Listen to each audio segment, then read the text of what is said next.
Okay. Good evening, ladies and gentlemen. Welcome and thank you so much for joining me tonight on Talk and Sip. It's a beautiful, that's a beautiful, should I say, Saturday evening, 18th of the 6th. Um, it wasn't as hot as it was yesterday, but hey, I love the heat yesterday. No volume. You're supposed to be on Instagram. You can hear me now. I think you're unmuted earlier. For those on Facebook and YouTube, and remember to like and subscribe to the show.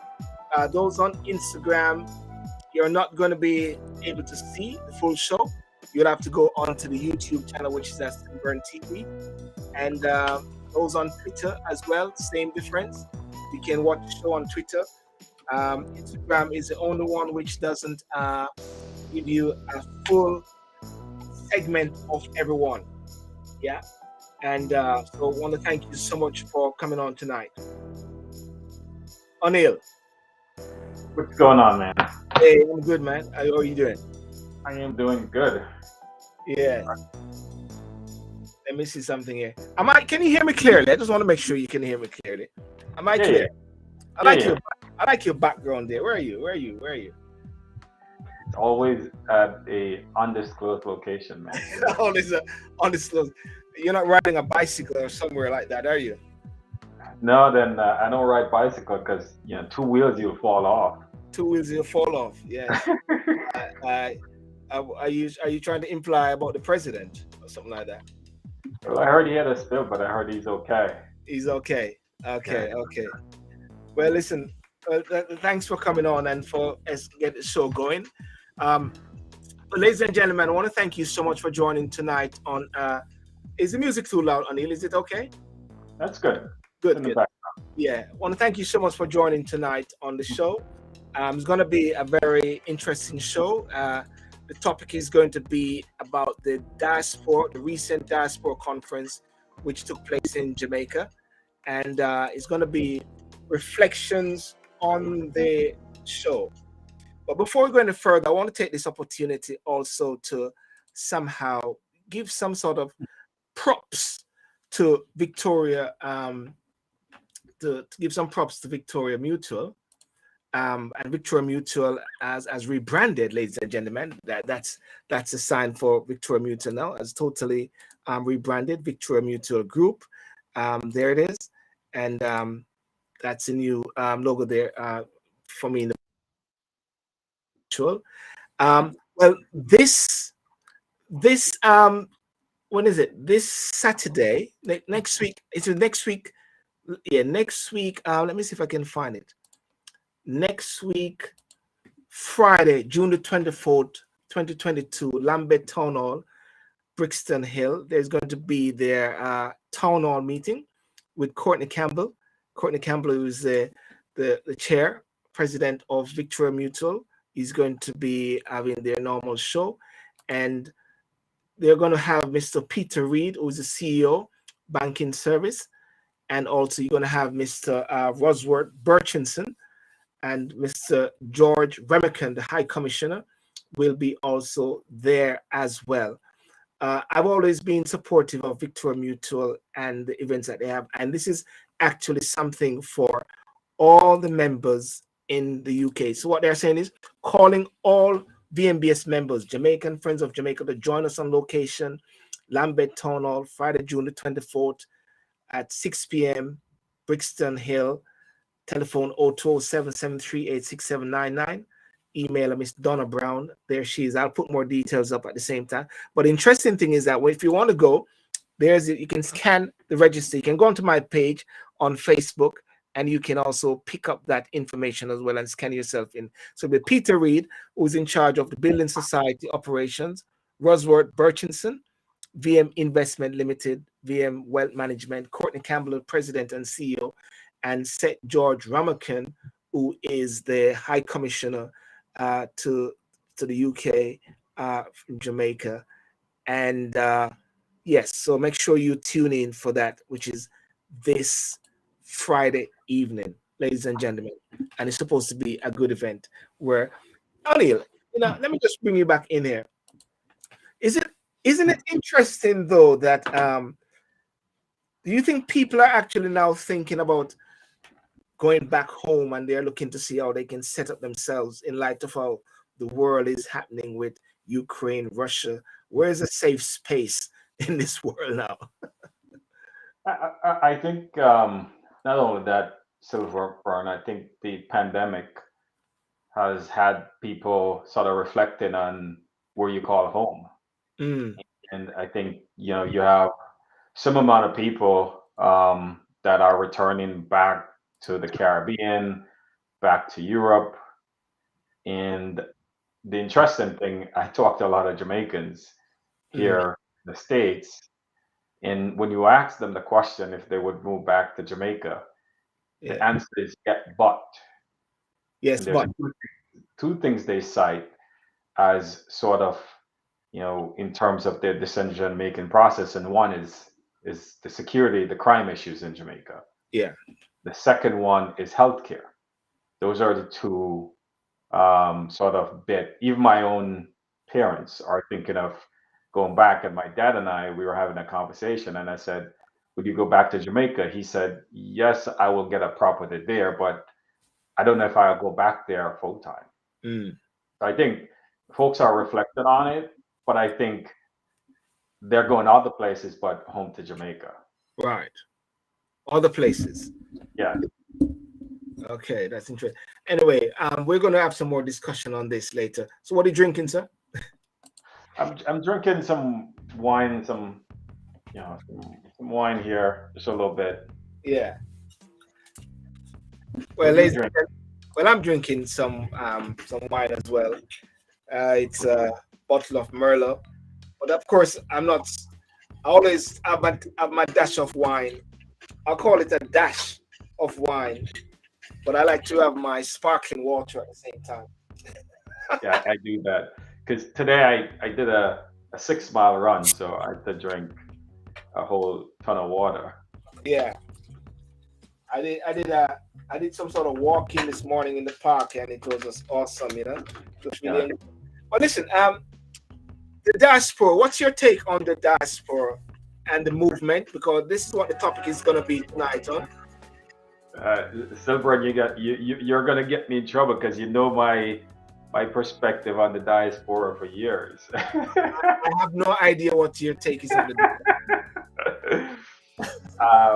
I think it's a well-intended organization, yes, and I think you have people who means well.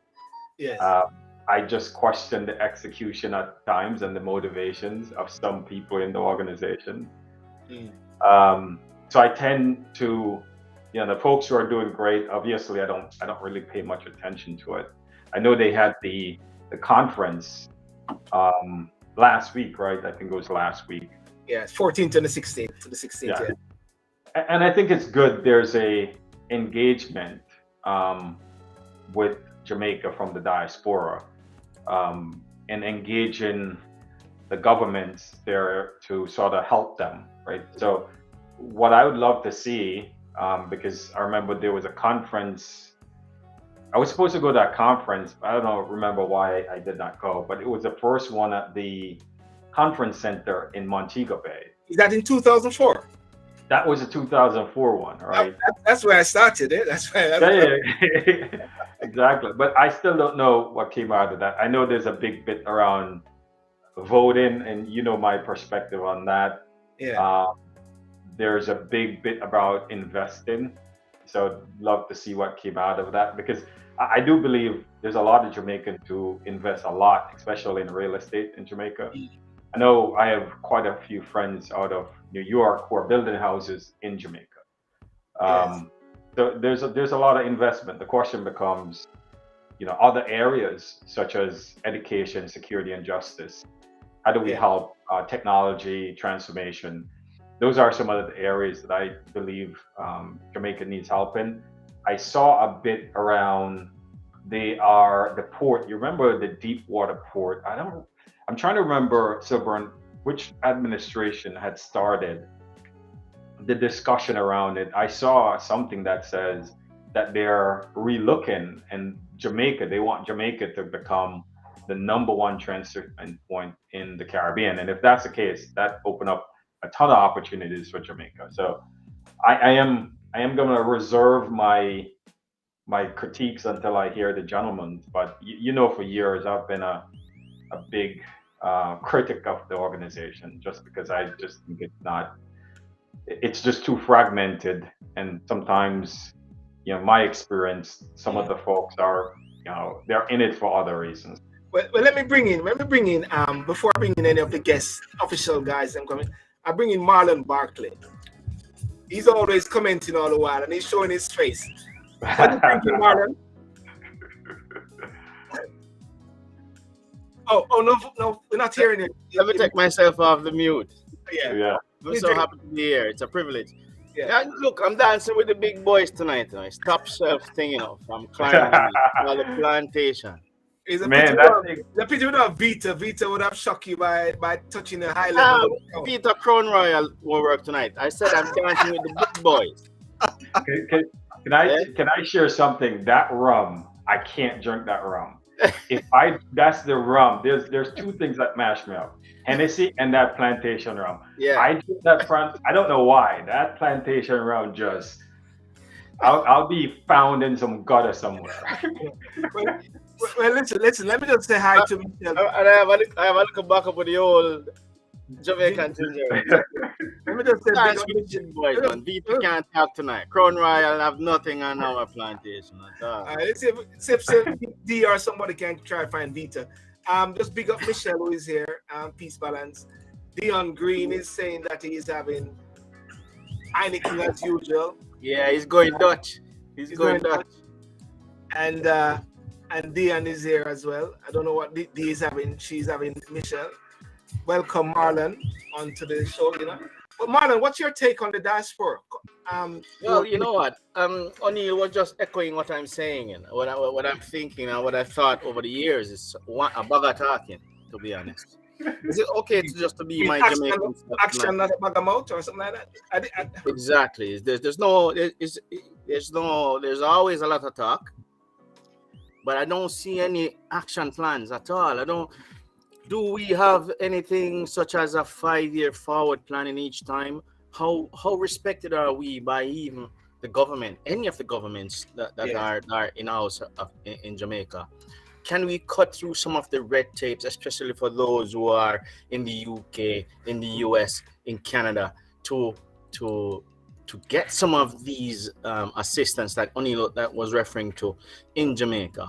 What's going on there? So I think we on one hand talk a lot. We're not putting our money, our resources where our mouths are, and I think we're not respected enough by even the Jamaican governments over the years. Anyway. Well, listen. Well, tonight I've got a round of guests. I've got Dr. Karren Dunkley. She's based in the States, and Dr. Karren Dunkley. She is the Jamaica Diaspora Northeast Rep. That's her there.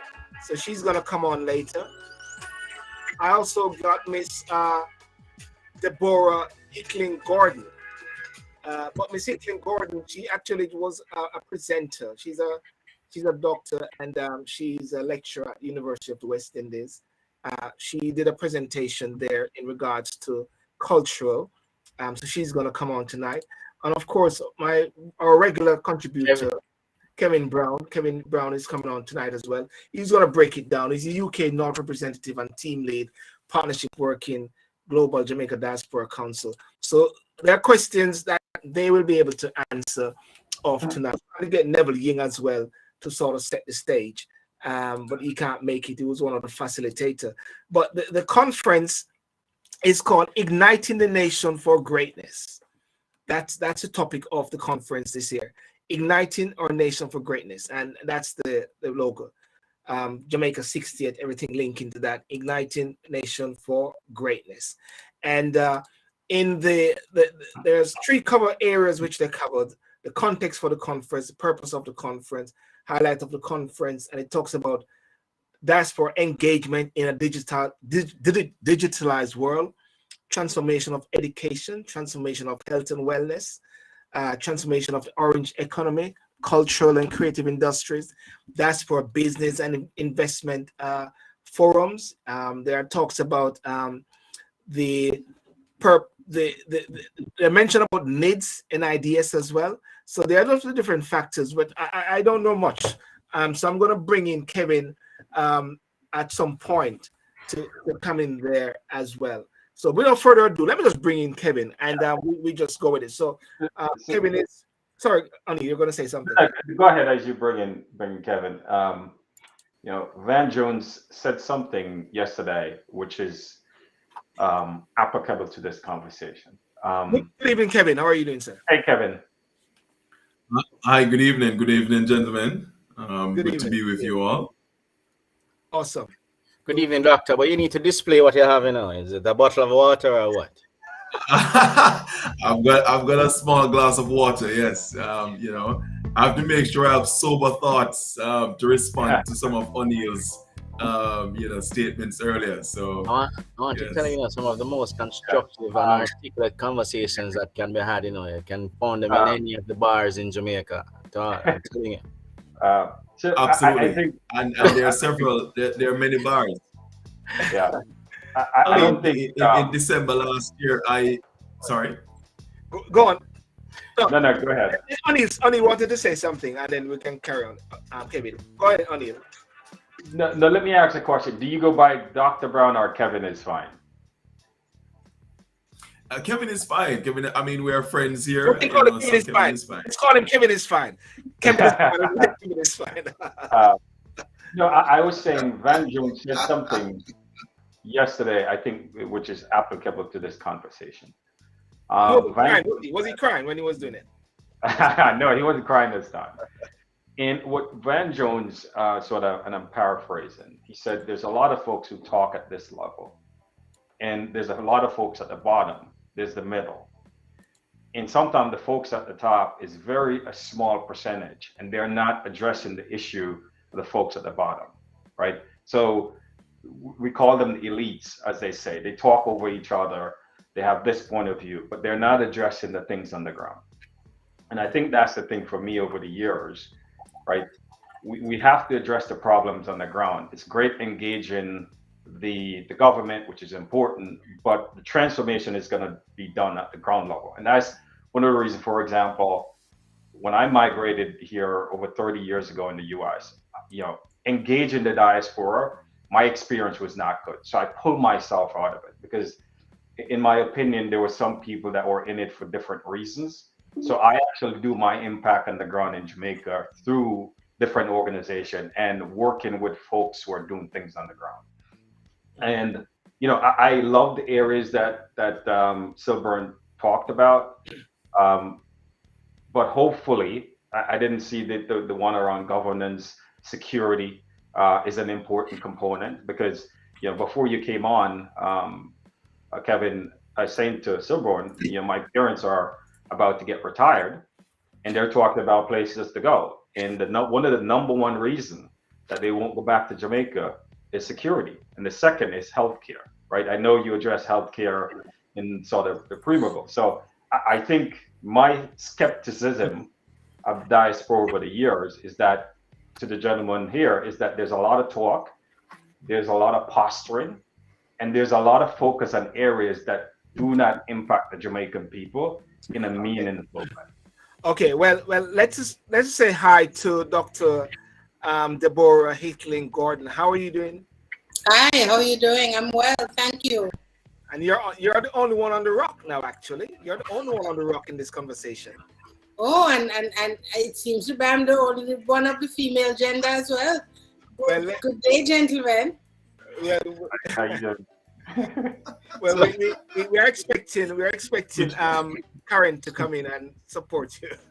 But Good. it doesn't matter if you're in the minority, because we still see you as our equal. That's what. Oh Lord. We're allies. All right. Good to hear it. Well, ladies and gentlemen, that Dr. Deborah Hickling Gordon and she's a UA lecturer. Deborah, can you just tell us more about yourself? Because if I was to read your profile, the show would be completed. So give us a synopsis. It's a lot of words. Yeah. I'm a UWI lecturer in an area called Cultural and Creative Industries, the cultural economy. I've been a broadcaster, I've worked in communications, I've worked in the political system, I've worked in, a wide number of areas, but right now I've put all the pieces together and I am literally a consultant and a lecturer. I coordinate the UWI's Cultural and Creative Industries and Entertainment, Cultural Enterprise Management programs. So that's what I'm doing at the moment. Continue to do my media work, continue to do some production, have done work with international media companies, worked in film and television and so on. Yeah. Been a broadcaster, etc., etc. Okay, well, let me thank you so much. Well, let me just set the stage, and it's going to be a listening exercise in the initial stage for Barclay, O'Neill, and myself, as you both give us your reflection of the recent Diaspora Conference, which was on the 14th to the 16th. I've got persons on the side already commenting as well. But we want to hear, because I believe, Dr. Hickling, you were in the area of culture. Yes, I moderated the panel on the cultural and creative industries, which spoke to reigniting the relationships between Jamaica and the diaspora with regard to the cultural and creative industries. So we spoke a lot about that. We spoke about 3 particular areas. We spoke about foreign trade. We spoke about the process of reigniting. And we spoke about real tangible things that need to be done to be able to kind of create the linkages in that area. There were a number of other things that were happening. I wasn't able to do many of them, but one of the ones that I did catch that was really quite fascinating for me was a session with Juliet Bodley. Some of us know of her as Julie Mango, and she was talking about mental health. Yeah, y'all know Julie Mango. She's a comedian. She's been doing these kind of skits and so on, and reminding us kind of what it is to be Jamaican. And for those who live far away, kind of reminding us of some of the things that we would have forgotten, or need, some of those things that kind of make us special to be us. And she wasn't doing that on for her session. What she was doing was talking about mental health. Yeah. She's a 3-time survivor of suicide attempts, and she has come full circle. And she speaks a lot about the stigma, how it was that she actually had to leave Jamaica in order to be able to kind of think differently about mental wellness, and how interesting it was for her to go to the States to recognize that getting help for your mental illness is like a badge of honor, as opposed to an issue of shame. And so that was really very interesting for me, and it was particularly interesting because I have a specific interest in mental health too. My father was a psychiatrist, and I kind of grew up in the sphere of mental wellness and mental illness. My mother was diagnosed with a mental illness and a severe mental illness, and so I have been through the kind of challenges of taking care of a parent with a mental illness, and a lot of it, interestingly, it is said to have been because of her readjustment. She lived in the UK for most of her life. She went to the UK when she was 15, lived there with her mother until she was, did her high school years there, and then came back. And the adjustment is, one of the things that kind of challenged her. So this issue of mental health and the diaspora is a very real one, because that thing that, they say anybody who go to England kind of touch. Well, to be honest with you, before I even left Jamaica, they were calling me mad already. Before I left Jamaica, I didn't leave it, it was 1902, and they were calling me mad already. Yeah, well, you know, the truth of the matter is that a lot of the research, the mental health research, tells us that, you know, the issue, oh my goodness, my papa. Professor Hickling, the late Professor. Yes. A lot of research tells us that this thing about mental illness is much more prevalent than we think. You know, and that you know, we have to be literally careful about issues to do with mental health and mental wellness, and the pandemic has exacerbated it, and you know, so that was interesting for me. There were a couple of other interesting issues.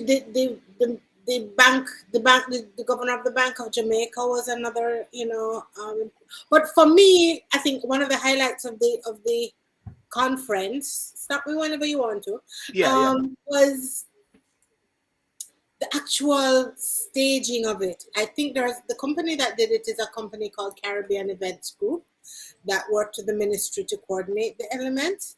And I thought the staging of it was warm. The pieces were well put together. The technology was reasonable, you know. And I want to congratulate the team that was assembled to make it happen. Yeah. I think it was really well done. We were well managed. When I got there, there was a makeup artist and, you know, all the first world amenities. I'm not going to rain anything on your thunder or is that the right word? What do they say? Rain on your parade or Lord. The excess, the wonder. I've been to conferences over the years from 2004, 2006, 2008, 2010, and even the time when Dodo's bit happened and they canceled that conference. Myself and the delegation, we said we're going to go down there. We now make no gunman stop we from our conference, and we had it in Ulteriors. Kevin, you remember? And what's his name from Victoria Mute, Jamaica National? Earl Jarrett came down. Delano came down as well, and we had a mini conference. One of the comments that Dion Green said here, I'll say this: the diaspora is silent on sensitive issues. As a report over the year, the hierarchy is mute and hopeless. And I just bring up something else again, is that the diaspora, when I say the diaspora, the initiative is a bag of talk for selected people or bias. He's speaking from a UK perspective. Can I just ask you then, and only Kevin, you can come in as well. Say for the lovely organization and the organizing and the excellent way it was presented as I watched it, what would you say are the outcomes, some tangible things that we believe we can see happening? And Kevin, I put that to you as well. And you can pick up from that, Kevin. What do you see as something with a clear resolution or some action plan that we know, like in 5 years' time, you know, like you have 2030, Vision 2030, what's going to happen? Yes. Yes, Kevin. Yeah. Was it O'Neill or O'Neill? No. It's between yourself and Deborah to see based on the conference there. Yeah. Oh. Yeah. O'Neill and I think it's all style. No substance, so we're just here to listen. I'm Okay. interested in hearing that though. I gave my. Why do you say so? Why? So I gave my bit before, so I see. Kevin heard my bit in terms of my perspective on the diaspora. So Kevin, I think, was going to respond broadly. So I have some thoughts. I have, you know, opinions. But, you know, Kevin heard my bit. So, Deborah, you didn't hear my sambo before you came on. Yes. Well, I'll respond. Well, first of all, it's good to be here with you all. Dr. Gordon, it's good to meet you. I saw you during the conference virtually, and it's good to have you in this forum. Regarding the Diaspora Conference is started in 2004. And it was a sort of an attempt to formally engage the diaspora, and they've been happening consistently ever since. Of course, the format has changed. I'm sure Silburn remember that in in the early days, they actually tried to add some real tangible outcomes to the conferences, whereby, for example, people in elected positions like mine, where I sit on a global council as an elected member, the elections actually happened during the conference. You recall, Silburn? Yes, in Jamaica, and there were resolutions being taken in the conference, you know, you know, the format then changed to this sort of more talking format, you know, with a bit more razzmatazz and so on. In my opinion, the objective remains the same nonetheless, which is to create a forum, a bridge for communicating with the diaspora.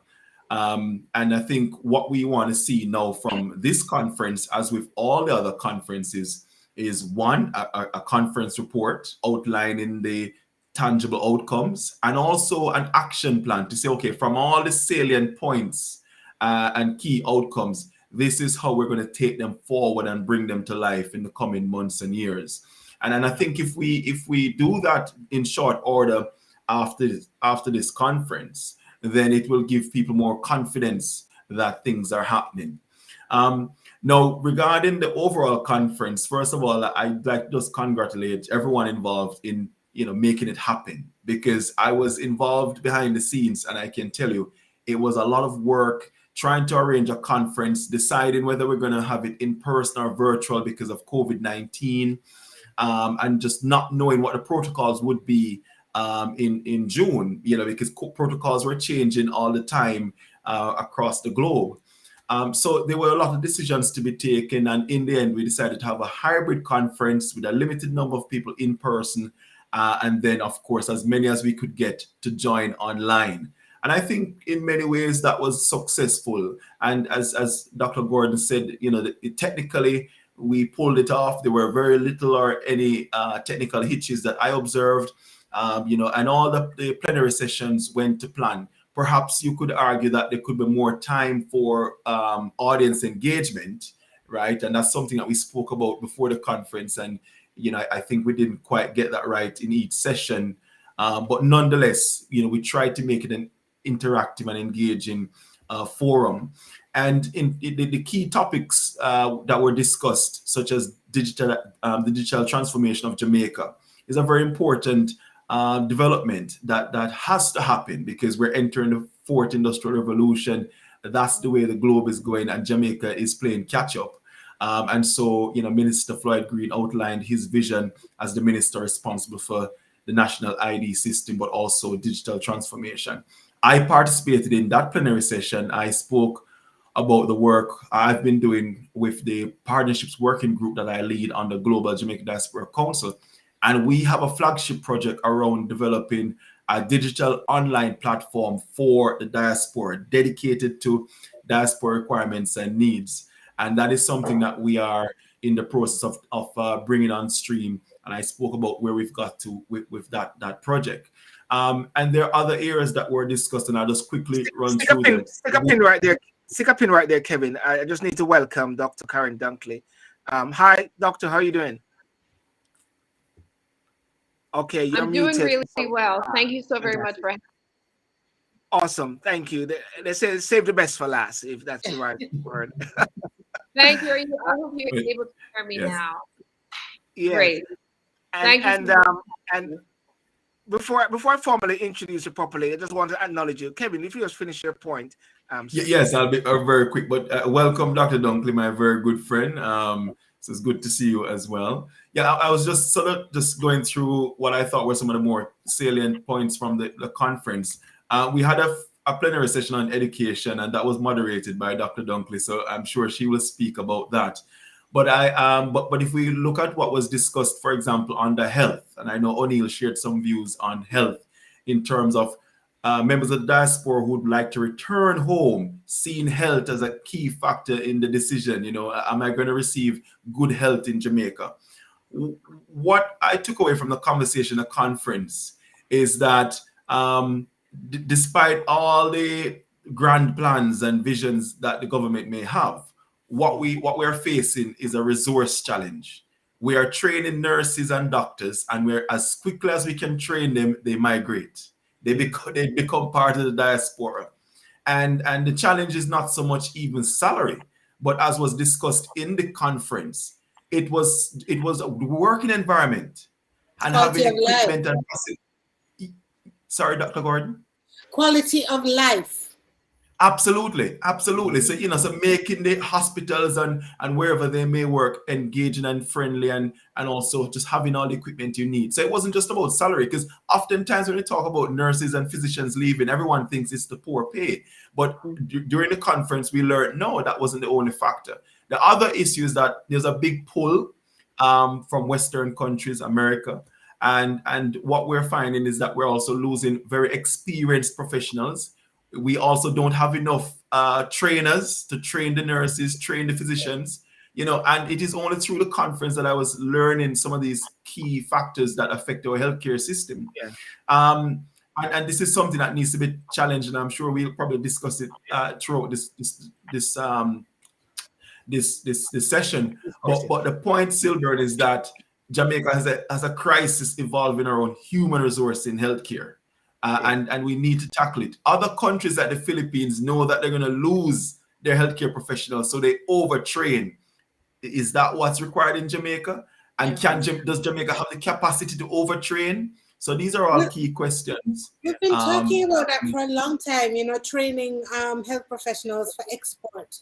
But again, I suppose in keeping with the comments that must have gone before me, that the issue of what then do we do about it? How do we go about solving that problem? Yeah. So, can I before we go any further, Miss Dr. Dunkley, what are you drinking?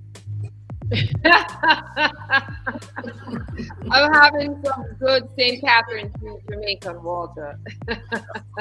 That's with a bit of ice, Dr. Dunkley, you should add. Yes. Crystal punch. Kevin and Karren are spar for true. I heard that.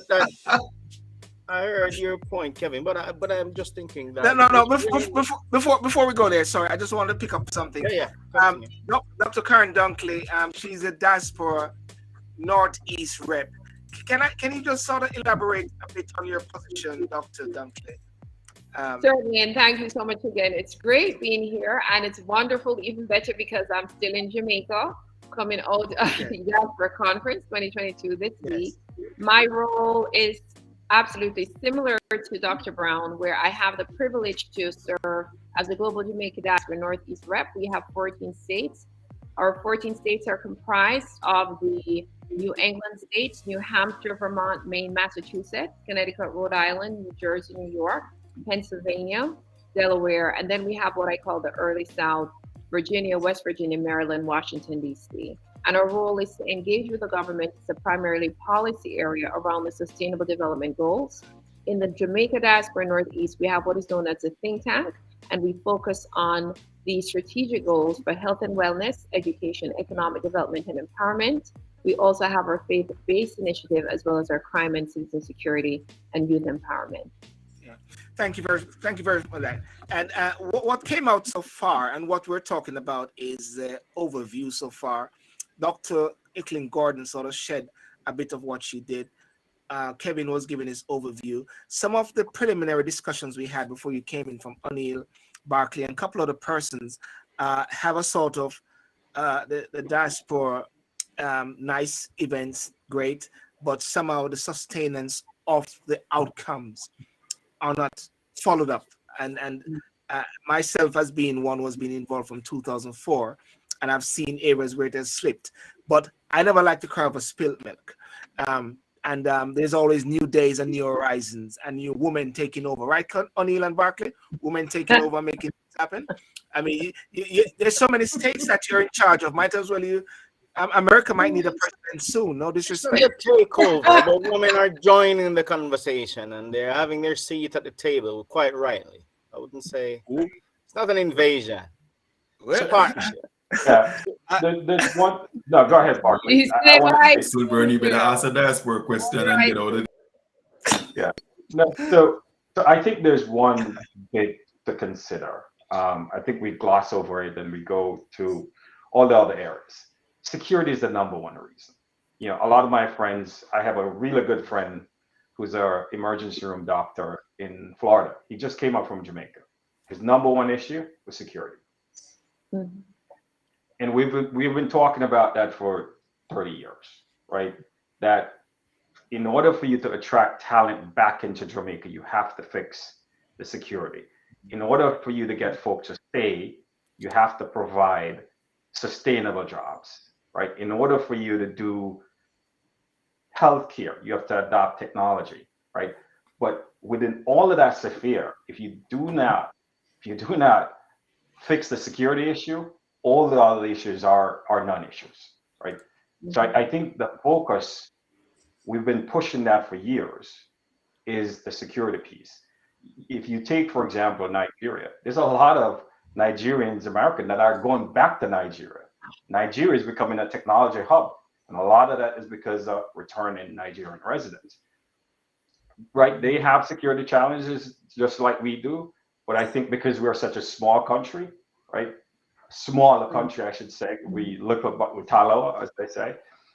We have to fix the security issue, and we can't keep dancing around it and then put these other layers on. So I just want to say that bit, Dr. Brown, as you finish your statement. Well, and then, sorry, something. Sorry, I don't mean to jump in. Next time I'll wait until I'm called upon. But you said something that is very interesting for me, because the security that we're talking about, that's a bit of a superstition for me, because things happen any and everywhere, really. But I believe what Jamaica should be focusing on is a lot of sustainable development programs where people are empowered, and have a lot of promotional campaigns, really, and creating opportunities for our young people who are there, because just earlier Kevin was touching on the resources that Jamaica keep losing. We've been losing resources since 1979.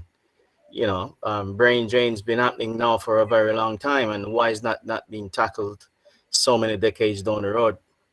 I don't know, but perhaps the focus should go on creating many opportunities and development programs. But we do have a crime and citizen security issue.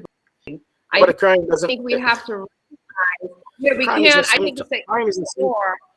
But no, but I have 1 second, Barkley. 1 second. It may be a symptom, but it's also a root, because depending on the magnitude of the problems, we are studying what is happening in Jamaica, both empirically and anecdotally. What we are finding is that Jamaica is less. You're breaking up, Dr. Than we Dunkley. were 30 years ago. So we certainly understand. I doubt it, You're going in and out. Yeah. Oh, am I coming in now? Yeah, you're okay now. Yeah. Okay, thank you. But I hope you could hear me. I just want to punctuate this for Barkley. I live in Philadelphia. Philadelphia is a very violent city in the United States. And so what I want to say about crime in Jamaica is when you look at the size, like for example, we just had a really massive incident in St. Catherine. I attended St. Catherine High School. So the entire Spanish Town, the fact that I can know exactly where it's talking about is just the size and the magnitude and spontaneity of the crime. It cannot be you're not a criminal, you're not involved in any gang warfare, and still it is so spontaneous. And it's the physical violence. It's also the emotional violence. Even as a woman, I do not feel safe walking anymore. I used to walk a lot in Jamaica. We're near exceeded over 600 murders for the year. So we do have that is coupled with social issues, coupled with economic issues, coupled with corruption issues, coupled with the fact that the diaspora, that we send guns to Jamaica, that we participate in sending guns to Jamaica. We must tackle on the 60th anniversary of independence. And I like the term, Barkley, and I'm going to put that on the crime piece, sustainable solutions to crime. It has to be long-term and short-term. The education, but long-term, it's the right no. And we have to ask ourselves if segregating communities in terms of the global, in terms of national development, if that is the action plan. It cannot be. We never killed children before. Scamming was never. No, I'm in Montego Bay now. I know a lot of the young guys, and these are guys that you would see. And Deborah, Dr. Deborah, you would just talk to them, Barkley. And now they're telling you when they ask them, what do you do? They're scammers. It's not, it doesn't even fathom them that this cannot be a legitimate profession. Yeah. I want Dr. Yeah, sorry. I want Dr. I want to say something. It's just because I know that Dr. Gordon and Dr. Dunkley have an appointment at 5 o'clock or so. So I'm watching the time for them. So I want them. Only Kevin Brown is going to be the fall guy that is going to take. He's going to hang on for a long time, so we can lane on Kevin. Okay, but I want Dr. Dunkley and Dr. Gordon to share their piece there. Dr. Gordon, can you pick up on what Karren said about crime and culture as well? Yes. Yeah. You know, we were thinking about this issue to do with culture and crime recently, and one of my takes on the issue of crime is that it requires a multidisciplinary, sustained approach to addressing the issue. And as Dr. Dunkley said, there are some elements that are long-term. That I think we need to look at how we got here, reverse engineer it, and work through how we are going to get out of it. And that is, and if we're talking about a 40-year trajectory to get to where we are, then we're looking at a 40-year trajectory to get out of it. I think we just need to be clear about that. But that is not to say that we are not to start immediately. But it cannot be an on again, off again, this party, that party, this electoral administration, that electoral administration issue. It has to be an issue that we sit down with the cultural experts, the criminologists, the psychiatrists, the psychologists. Crime and violence has now become a public health problem. It is a problem that is affecting many of the areas of our daily lives. As a woman, if I'm driving in my vehicle and I see a motorcyclist behind me, I get palpitations because I don't know what he's about. I never used to get palpitations watching motorcyclists in the traffic, right? So there are levels of anxiety that have increased. And this is just about watching people around you. You have to develop a different level of awareness. At our house, we listen for the sounds of the dog. We know the different sounds of the dogs. When you get this bark, it means that. When you get that bark, it means. So it means that people are in this heightened state of anxiety. So what does that then mean for us as a set of people? What does that mean for us in terms of our behaviors? And I'm interested in behaviors as a cultural studies practitioner. What does this mean for us as a composite? Yeah, as a composite of people. And I think that's why we know what the answers are. We have done programs in various parts of Jamaica in a kind of microcosm that have worked. So what we need to do is scale those projects up. When my father was alive, he did a program that merged cultural and creative industries, cultural and creative practices with behavioral practices for 8-year-olds, people's 8-year-old and up. And what they did is and it was an experiment, literally, it was a research project. They took the youngsters in that kind of troubled period, 8, 9, 10, 11, the worst ones, what them call the bad behaving picnic. And they created some cultural interventions for them that allowed them to, kind of get involved in cultural and creative activities, and did what they called flipping them. Within a year, these were the ones who were passing out of some of the deepest and darkest parts of our inner cities into high schools. They were transformed. They were feeling good about life. And these are scientific projects. Yeah. This is not about little singing and dancing. These are interventions that are designed for a particular, and that's not the only one. He said at the Ministry of Education there were 3 or 4 or maybe 5. There was a whole committee that was committed to that. Government changes, new outlook, out the window. That's a good point. Kevin, Anil, I tell you what I want to do. We're gonna pick up. Sorry, I just have a follow-up question for Dr. Yeah. Gordon. Because there's something you said that just triggered something in my head. There has been an evolution of the family in Jamaica, evolution of our community in Jamaica. You mentioned, I think, 7 and 8, right?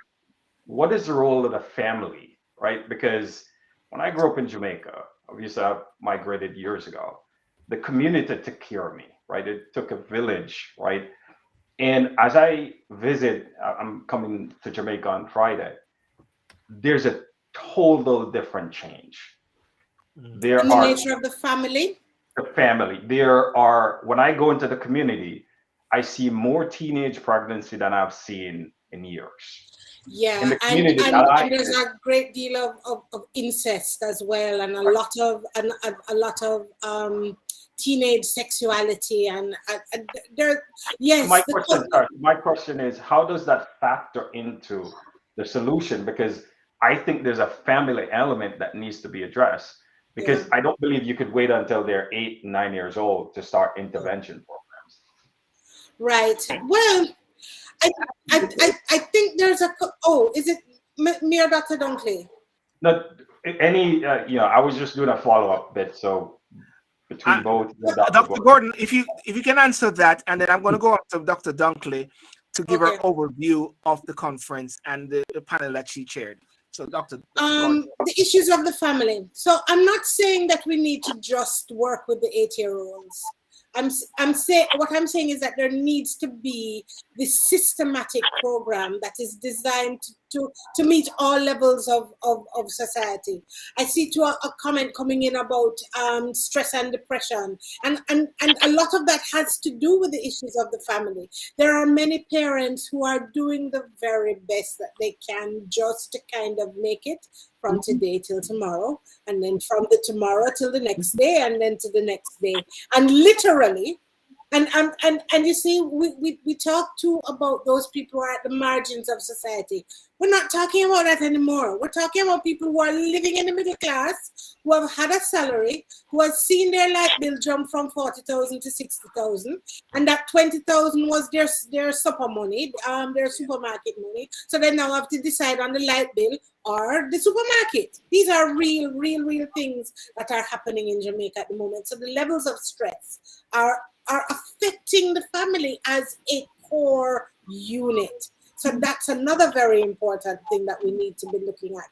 But so essentially what I'm saying is we need to do this thing scientifically, and it needs to be data driven, and it needs to be evidence based. So we look at so essentially when I'm faced with a problem in my work, I try to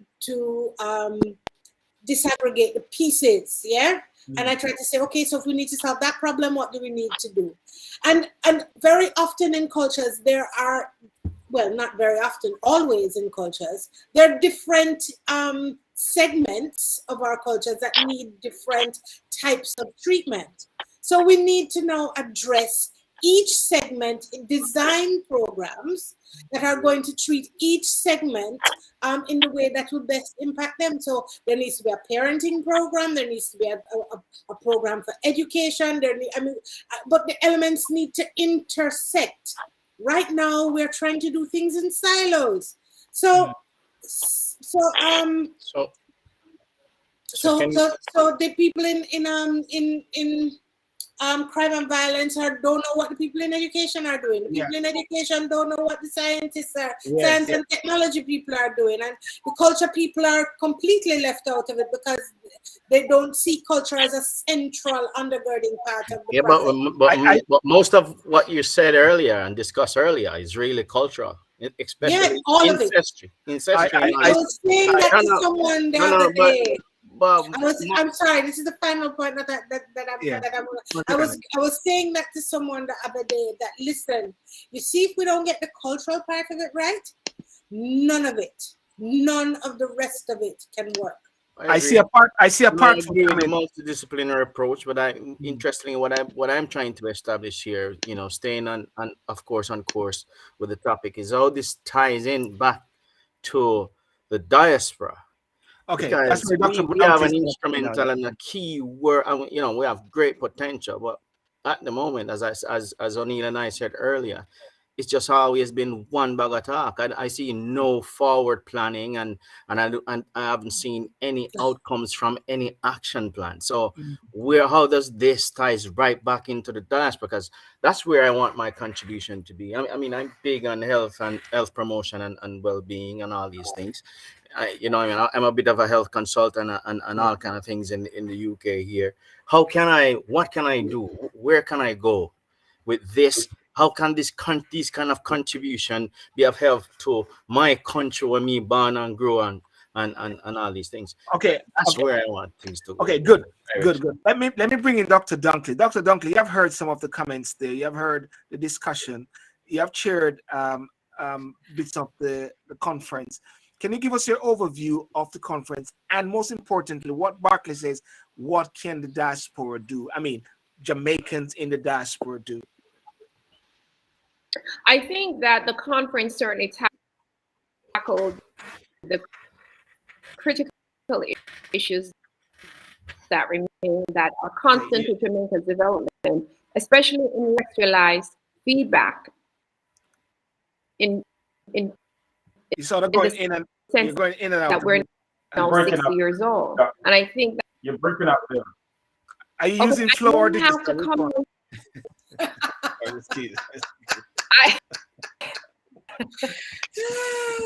I know. I think what I'll do, it may actually work better to come in through the phone, not through the laptop. So I'm going to look out here, and then I look forward to continuing. Okay. Well, no Silver, while Dr. Dunkley, can I just respond to Barclay while we await the return of Dr. Dunkley? Yes. Barclay, the good news is that the diaspora has been trying to help for many years, but the diaspora has the same problem that Dr. Gordon outlined. The diaspora is operating in silos, and what happens many times is that Barclay, you will look at your community where you may have an affinity to in Jamaica and say, you know what, I'm going to help them. And you take up yourself, Barclay, with your own gumption, and you go in there and you probably send down a barrel of books which I'm doing now, which I've been doing for years. Yes. Right. And you do that, Barclay, as Barclay. And a lot of people in the diaspora actually do it and do it successfully, right? And it is very much welcomed.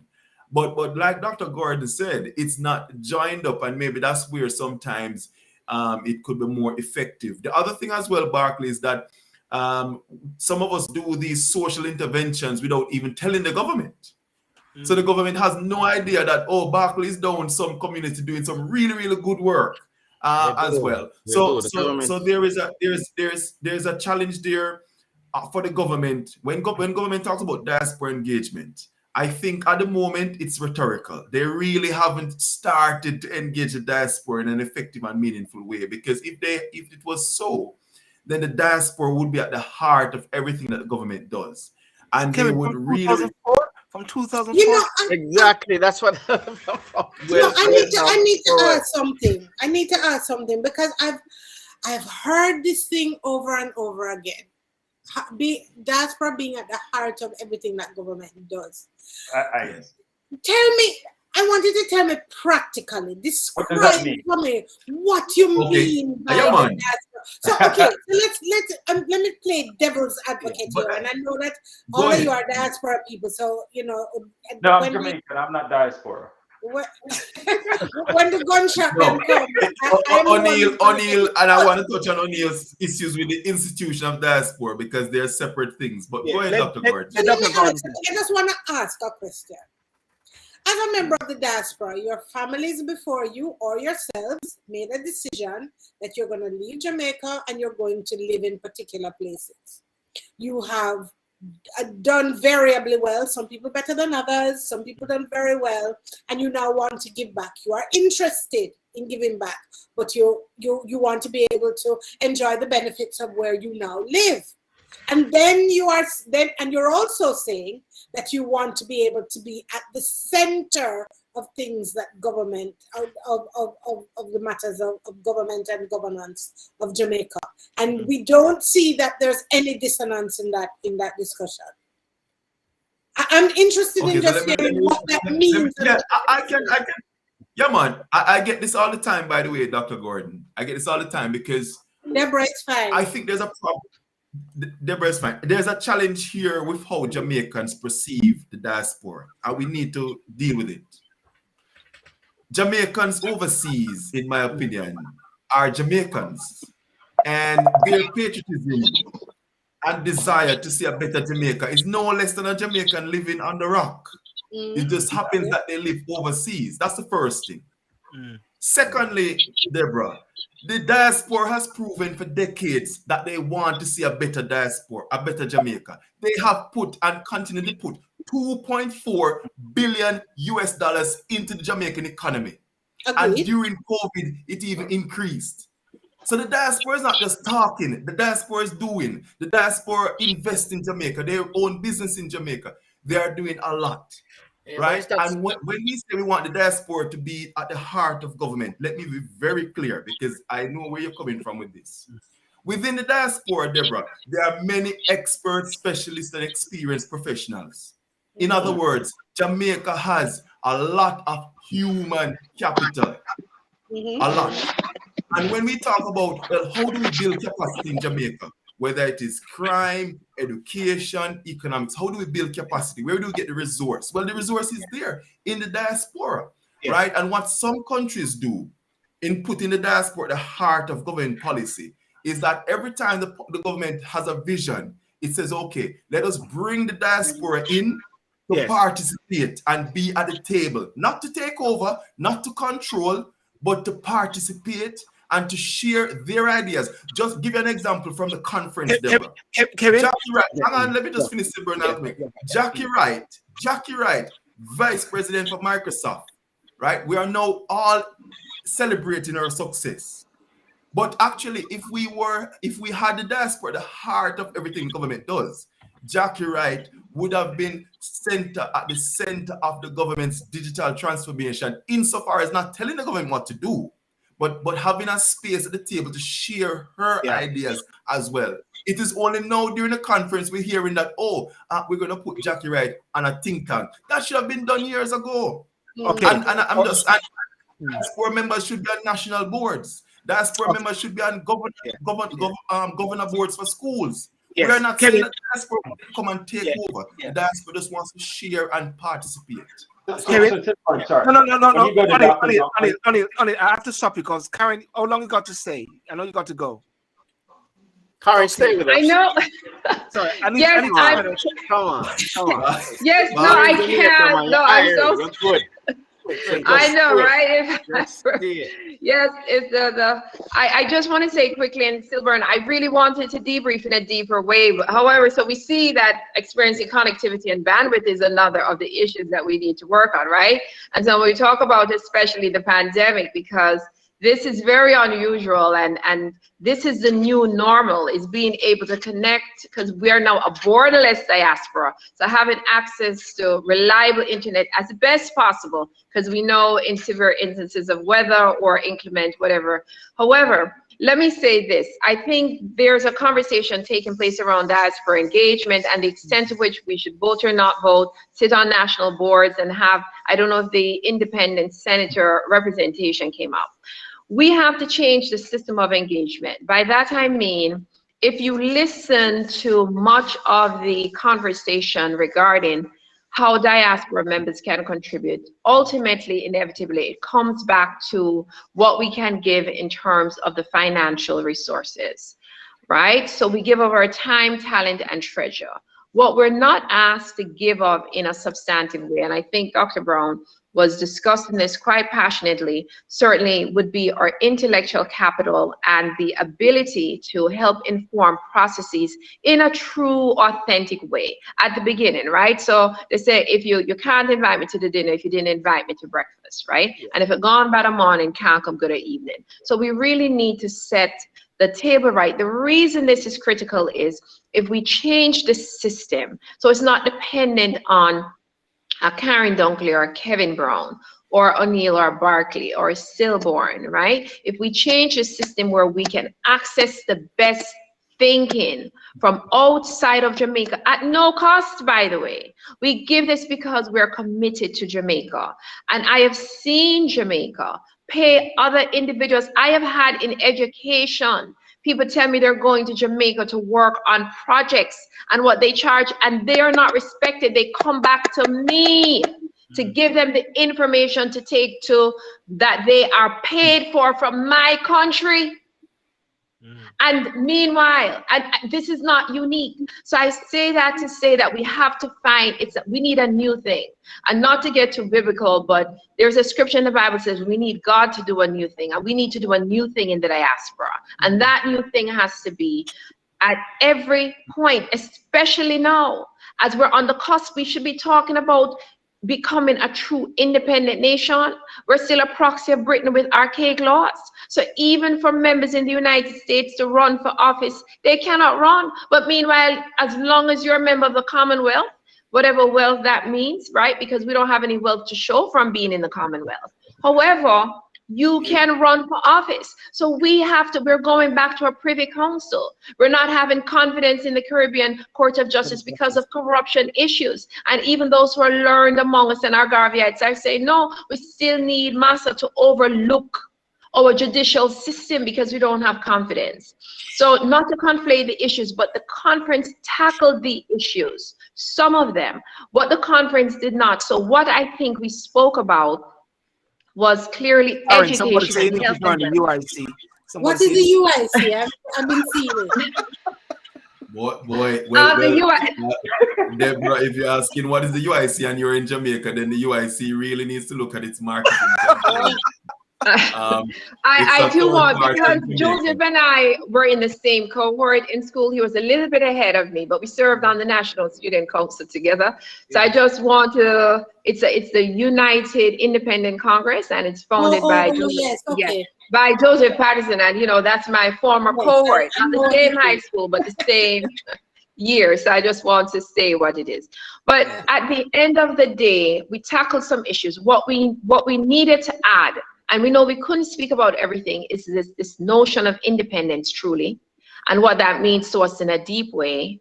We needed also to really talk about climate change. We had climate change front and center. Climate change doesn't seem immediate, but let me tell you, when you don't have a lot of money in Jamaica and you grow up in Essex City, you used to look forward, you and your friend them drive over to Portmore and go to Hillshire Beach on a Sunday. And that was a very cost-effective family event. There's no beach left at Hillshire. So we need now to look at all of the incidents and all of the instances in which, as a community, we need to think about how are we greening, the economy, how are we making solar energy accessible. And this is not a rich people argument, because I'm saying, Lord, Karren, people hungry. We don't have time to think about climate change and this and that, but we have to think about it, because oftentimes, because we're so consumed with taking care of the basic needs. And Dr. Gordon, you spoke of this earlier, just trying to feed ourselves, to buy the gas, to pay for these exorbitant electricity bill, which is why we need to focus on those issues. And again, I know we spoke about crime. We have to think through, and we know the experts are there. The collective brilliance is in the room. We have people who have done crime at the micro and the macro level, in the big spaces and the small spaces, and the integration. So we spoke about this earlier, what's happening in education. Early literacy is key. If we miss critical years of reading, we're only playing catch up afterwards. So for me, I just want to, in a nutshell, talk a little bit about what came out of, emerged out of the education panel is the notion that we have to skill our students, the scholars with competencies that are critical competencies, critical thinking, teamwork, collaboration, problem solving, not just reading and writing and arithmetic. Those days are over because we do not know the jobs that we're preparing them for. And in order to do that effectively, it means we have to support and train teachers to think innovatively and to teach. We're still teaching outdated curriculum. How is it that Garvey is not taught in schools? That is important because when you talk about crime, those are some of the systemic issues. We don't love ourselves. We don't really believe, and we're primarily a Black nation, that our young people don't value themselves. They don't have the self-love. You know, we still hear people. I had a guy tell me right here in Jamaica that him don't want nothing too Black, right? And I mean, this is real. It is 2022. So what do children hear? You look at the books. I'm looking at the text. You have all these images of whiteness, of goodness, of pureness, of this is the model. That's an assault on the psyche of our children and an assault on our national psyche. So those are the kinds of spaces that we need now to elevate the conversation and the actions around, because we cannot persist. You see, O'Neill, Karren, I'm bringing O'Neill into this because O'Neill and I have lots of conversation, and I sense a frustration because it seems like we're going around still in circles. You're saying things that we have been talking about for years, and the question I'm going to ask now, O'Neill can come in, is what came out of the conference? Is there some action plan to move some of these things forward? So here's, I would say, you know, don't blame the circumstances. Let's get over the circumstances. Here's my perspective. I think when I hear a lot of time our diaspora folks talk, if you go and talk to a lot of Jamaican businessmen and entrepreneurs and people are killing it, they feel we talk down to them. We have some of the greatest engineers in Jamaica today, right? So we have to figure out, not that diaspora want to come in and dictate, is how we collaborate. Language matter, right? Because I created a company in Jamaica that is still there today, right? Still there, and I'm in Virginia. So we have to figure out how to collaborate with folks, because a lot of the things that we're seeing in Jamaica is the lack of opportunities, right? O'Neill, do you really think the diaspora speaks down? I know I've heard that feedback, but is it? I know perception is reality, but is it a narrative that people want to hold on to because we want to remain impermeable? I have a business in Jamaica, O'Neill. I'm just asking, because when it is that we're asked for our time and our talent and treasure, it seems like all of a sudden that narrative doesn't exist. We're collaborators, but when we ask now to be included in the governance, is when I hear that we're talking down. So I just want to know, is it a sincere reflection or is it just situational? Yeah, so is there a research that is Barclay? So I'm giving you my perspective. Whether you want to agree or disagree, that's fine. What I'm saying, and I do have a lot of connection in Jamaica. I do talk to a lot of folks, right? I'm in technology, right? I'm a senior partner at one of our big four. So I do technology transformation. I do a lot of stuff behind the scene, right? But I collaborate. There's a company in Jamaica called Ingenuity that is collaborated with many, many Western countries, because they have some of the best engineers in that country. My point is around opportunity. How do we elevate those folks? How do we find those diamond in those rough to help them transform Jamaica, right? And then we have to figure out how to do that. Because at the end of it, I've heard the diaspora, I'm in Virginia, right? Until I talk with Dr. Brown, I've never heard of the Global Diaspora Jamaican Conference, right? Never. And there's a lot of Jamaicans in DC, Virginia, that are doing a lot of transformation in Jamaica. That is not part of the global conference that you so talk about. And they don't need to be, O'Neill, because the diaspora is not an organization, it's a movement. So they don't need to be. Can I make a point? Yeah, but stick a pin. Hold on. I want to make a. Let me just finish my point. The reason I have not engaged the diaspora is because it's always a back and forth, right? I've been in this country for a long time. I do go back to Jamaica a lot. You know, for us to be effective, we have to have outcomes. We can't keep meeting. Positive outcome. Right. I do a lot of stuff in Jamaica. I just do it through different angles. I'd love to collaborate, right? I do digital transformation, right? I do it for the US government today. I've done it for many governments, right? I can tell you it's a hard problem to do, right? But I volunteer my time. I don't need to get paid for my time. What I'd love to do is find those diamonds in the rough in Jamaica that I could teach the trade that I've learned so they could transform their country. Because at the end of the day, they live there. We don't, right? Except Dr. Gordon, right? So we have to get them. I live in Jamaica. Yeah. Let's bring Barclay in and then go to Dr. Gordon. Barclay, you're just in a pointer, and then Dr. Gordon can come in. Yeah, but what I can say, I mean, Dr. Gordon, who spoke immaculately well earlier, and I agree with what she was saying relating Dr. to Dunkley or Dr. Gordon? Which one? Gordon. Okay. I'm just going to Gordon first. He's I mean, sharp. He knows what he's talking about. Yeah. I've done my research. I know the amazing work that everyone here has been doing for a long time, trust me. Especially Dr. Dunkley that just spoke in here from Ensom. She probably even know some people that I know anyway. But the multidisciplinary approach that I found that really interesting, and I really like that. The multidisciplinary approach that Dr. Gordon spoke about earlier, I think that is so essential to what is going on there. Information sharing is paramount, and because that's the only way we can move forward.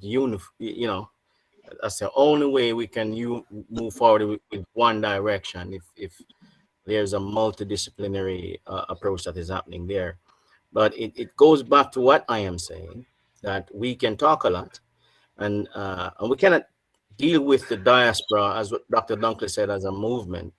We have to have it as an organization, a structured organization. And I think it answered my question that I was asking earlier when we were starting, when I think I said that we're not respected enough by the government.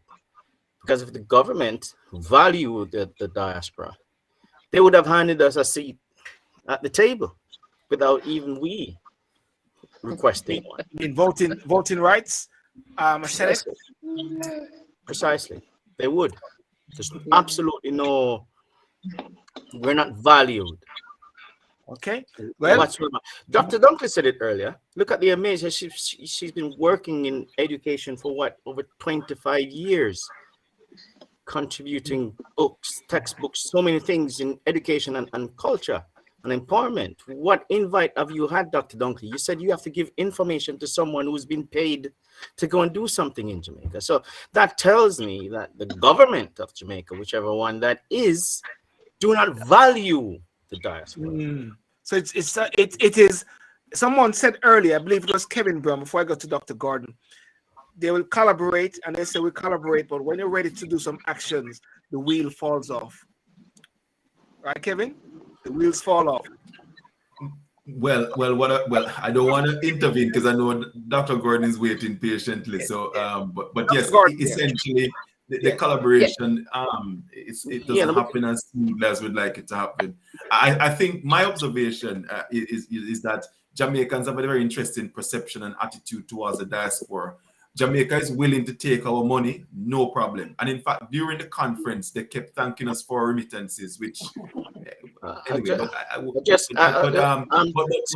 it comes out, but if the diaspora wants to move beyond remittances, you see a lot of pushback. And I don't know where there's a psychology behind that I'm not yet clear on. But I have tried to collaborate with Jamaica in education institutions, with the government, and they will allow you to go so far and no more. There's a ceiling that Jamaicans have put, and whether they see you as a threat I'm not sure. Yeah. No, them The see as a psychology sellout. there. Them see as you don't live at Jamaica, so you don't know what our problems are. And I don't think I think I do have to go, Silver. Dr. Brownie, I do have to go. Silver, we need a part 2. I do have to go. I want to thank you. And I will be back in Philly so next week. So hopefully, thank you, everyone. Lots more to talk about, but the capsule is action. Thank you. Thank you very much. Exactly. Bye. All right, take care, Karren. Because I'm agreeing with Dr. Dunkley, but I think Scotty and Barclay, someone asked a question there. Barclay, just 1 second, Barclay. I need to get Dr. Gordon to come in. Yes, go ahead. No. I'm really intrigued by this discussion, because You got caught up. You got caught up into the whole thing. I didn't even know this was happening. No, let me tell you. I have an interest in process, right? I'm interested in working out processes in which we can make things work. And I'm hearing a number of things. I want to ask O'Neill, but not to answer immediately until I kind of made the point that I want to make. But what is stopping him from doing the things that he says he wants to do? So, but we'll come back to that. I think I've just finished a project. It's a project called Networks of Culture, where we've done some research about the cultural and creative industries. And I was paired up with another consultant in Brussels. It was very interesting because she was the junior researcher on the thing, and they brought me as the person who knows so much about this area. But I found that in engaging with her, the amount of information I was able to glean from not only the difference in her education, the difference in the ways in which she was educated, but also the information she had access to, the fact that she knew how the European system worked in a way that I would never know, that it was clear to me that there is value to be had in the kind of exchange of knowledge and information. So just use that as an example. But I also want to say this, that I've worked in the cultural and creative industries for as long as I've worked. And if you think the diaspora is marginalized, I want you to think of the cultural and creative industries as a set of practitioners who are not even seen as workers. The things that they do are not even seen as valuable. There's no way of valuing it, and not until this digital age has come in that we've been able to kind of think of ways that we can monetize the work that we do. So that marginalization issue is one that is at the center of that sector.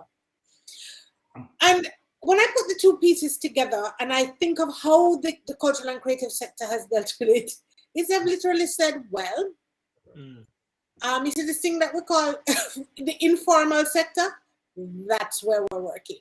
And we are finding ourselves there, and there is no incentive that you can give us to come out of there.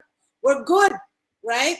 Now, I'm not saying that's a good thing, because there are issues to do with the formal sector and the economy and all of the things that we can talk about, bringing people, but this is a way in which people have found the means to survive. And so when you have a national song contest and you hear that 123 songs are not good enough, yes, the music sector is so accustomed to being told that their work is not good enough that they're going on and making music anyway. And they're not interested very much in what the government is saying. Now, I'm not trying to be anti-government. That's not what I'm saying. I'm just saying that if there are things that we need to do, let's do them. And if there are partnerships that need to be forged, let's forge them. And they don't necessarily need to be done through. So if we are clear that we're going to, if Dr. Brown and I are going to do a project, if O'Neill and I are going to do a project, and O'Neill have the money and he's going to bring it, and he says, Deborah, find 10 people. We need a so-and-so, a so-and-so, and a so-and-so. I'll bring a so-and-so and a so-and-so. Then let's do the project. We write the ministry and we say, we're doing this. Are you in? Are you interested? Do you have something you want to offer? Do you want us to let's get it done. There's a lot. That's how the cultural and creative industries have been able to function for as long as we've been able to function. We don't wait on people to create theaters for us. There are individuals who are finding theaters and finding theater spaces and performing under trees, where we've been performing in situations where there are no bathrooms. where men and women are performing in have changing rooms that are tents. And we've been doing that for 50 years. And we've found ways to improve and become sectors in spite of the issues that affect us. And I'm saying, so what is stopping us from doing the things that we need to do? But nothing is stopping us. So I think there are levels to this. If I could just quickly respond, Silburn. So by the way, Deborah, nothing is stopping the diaspora, because I just said that many members in the diaspora are doing good work. So irrespective of what we're talking, so there are levels to it. So the levels what we're talking about here is on the political side, right? Where we cannot ignore politics, by the way, because at the end of the day, politicians make laws, they influence every aspect of your life. You may not see it that way, but trust me, they do. And what we're saying, I'm the first person to say that. Absolutely. And what we're saying is that while the diaspora is doing all that good work, circumventing the government in many cases, there is now an argument and examples, by the way, in other countries where the diaspora could be part of the policy making as well, part of the political agenda as well. So when we talk about diaspora voting, here's the reality, Deborah. Politicians, right, as whatever they may see to, and whatever a politician may say to the diaspora, the reality is that none of us can put them in office. Nobody in diaspora can put a politician in Jamaica in office. Not one of us, unless you actually go home and vote, right? And very few of us would go home purely for the purposes of voting. So when we talk about diaspora voting, it's a pretty serious issue, because then you have to ask yourself, well, actually, how do I influence a politician in Jamaica? Right? How do I actually do it? What's the mechanism then that I have? I don't have a diaspora senator. There's no diaspora representation in the parliament. Yes, we have a minister of state responsible for the diaspora, but that's a pretty separate thing. He's also a senator. He's also a senator. And he's also a senator. So the reality, Deborah, is that when you talk about political agency, that's the level I'm referring to, that we have not, because Jamaica is about to embark on so-called constitutional reform, transformation, about to embark on it. Where is the diaspora going to sit in the new constitution if we have one in a few years? Will that constitution recognize the good work of the diaspora? Will it be progressive? Will it allow for diaspora voting? Will it allow for greater diaspora participation? At the moment, for example, we see policies being rolled out, like, for example, the government says to the diaspora, oh, you can sit on public boards. Then when you ask about the mechanism to facilitate it, then you get a blank face. Recently, they all on the Patterson education report recommended that the diaspora should sit on the governance boards for schools. How is that going to happen? I've not heard anything since, right? A very good proposal. So these are some of the practical issues that without political machinations, we won't see them move forward. And that's the problem. And that's why we're calling for greater political inclusion. It's not that we want to come and take over Jamaica. And I agree with you. The word is collaboration. Collaboration. We want to collaborate with Jamaica. You see, Deborah, one of the things also is that the government just announced that NIDS, Jamaicans in the diaspora, can also get their NIDS. And when I heard that, I said, okay, that means to say Jamaicans can now start thinking about voting. But here's the thing, Silbert. Let me just, by the way, can I just make one practical point on voting? And for those in Jamaica who are going to be asked to talk about the Constitution. At the moment, the two political parties seem to be coalescing around the idea of a symbolic president, which essentially will rule out, in my opinion, diaspora voting. Because if we keep the Westminster system, but have just an symbolic president in to get rid of the Queen and the Governor General, then nothing would have moved. No, the needle would not have moved, right? Because you can only, in the Westminster system, you can only vote for a politician within a regional space. So unless you're going to make, so unless you're going to make the diaspora the 4th county or the 15th parish, then we can't vote. So what you really should be looking at, if you were thinking progressively and radically, is to create an executive president, like other countries, where the diaspora and everybody in Jamaica votes for the president, right? Of course, we couldn't vote for an MP If you live in a particular area, you vote for your MP. But at least we could participate in voting for the president. But these conversations are not happening, Deborah. The two political parties are having their veil royal conversations. The diaspora is nowhere to be seen, and we seem to be coalescing around the symbolic president, which is of no use to anyone, right? And we're still not hearing conversations around a diaspora senator and so on. So you can see the challenges ahead. You know. Yeah. So I would say. Bring in O'Neill there, yeah. So there's two bit I want to say. If when you say voting, you mean that when Jamaicans come to the US, the United Kingdom, Canada, who are Jamaicans, meaning they didn't move, get a green card and live in Queens for 3 years, 4 years. But if you're saying if I'm traveling as a businessman, I should be able to vote, I'm for that. What I'm not for is for O'Neill, who has lived in the US for 30 years, to vote for anything in Jamaica. That has to be the Jamaican people that live there. So if you're saying, let's make the system accessible, so if Deborah is traveling to Virginia and there's an election in Jamaica, she can vote at the High Commission. To vote, right? She could vote. Right. I am for that.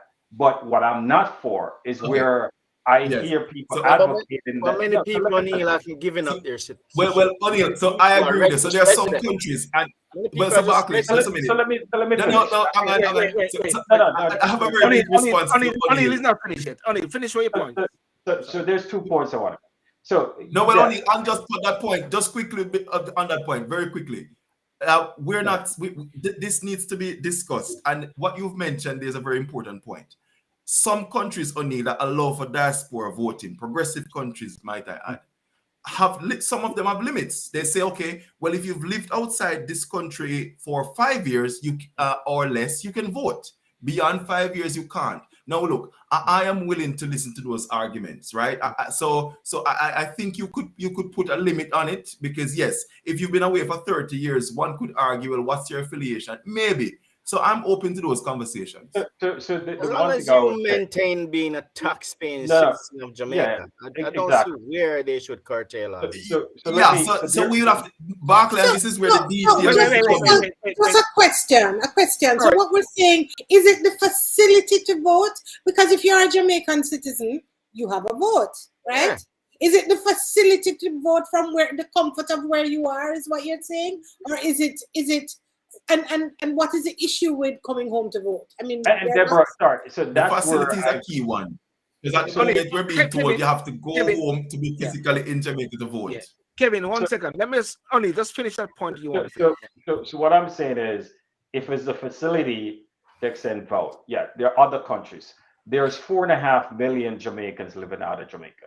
So if we open up voting to 4.5 million people who don't pay taxes, most don't, and all of the other things, the things that are impacted local citizens, then we will override all of that. And I don't think that is fair to 2.5 or 2.93 million people living in Jamaica, that there's a group of folks that don't live in Jamaica could then decide how they live their life and who they choose as executive president. I'm just not for that. I'm not for that.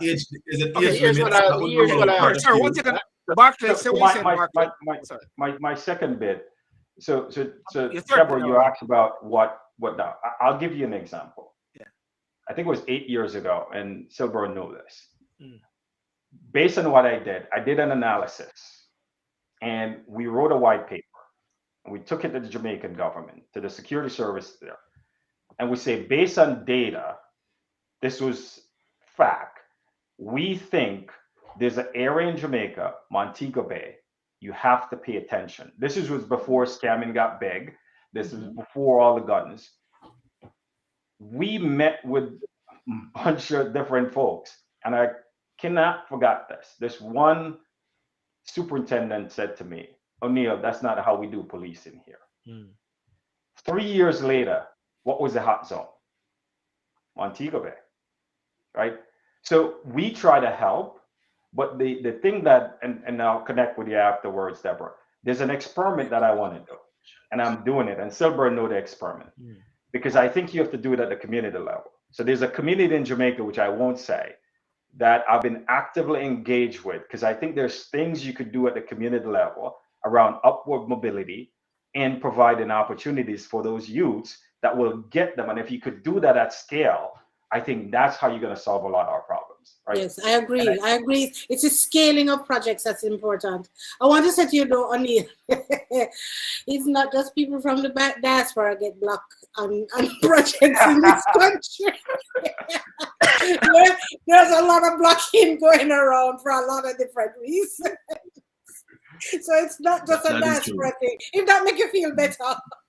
Sounds good. You know, you just do it at the grassroots level, Deborah. That's what you do. That is the point. You know, as you said, I am hearing my father in my head. He keeps saying, implement the projects. Let them grow.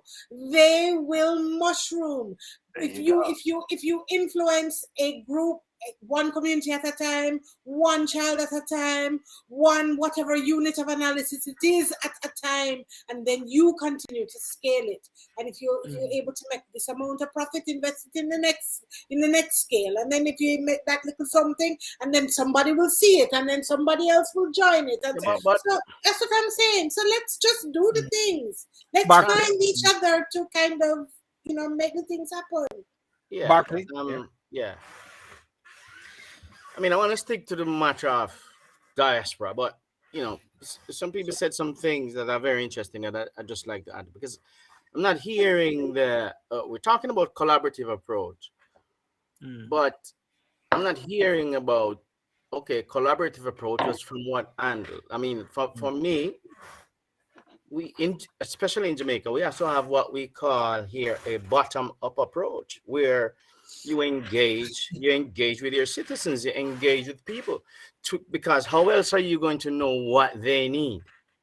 You can't just be having a top-down approach where you are deciding what the people need for them, and this is something that is very, very common in Jamaica. I mean, a very good friend of mine who was running for councillor earlier, and I was in Jamaica for a few days recently, and he was telling me that he's going to put a Wi-Fi hub in that community so everybody can have access to Wi-Fi. And I'm saying to him, okay, that's a very, very good idea, but I mean, did the people in the community said that's what they need?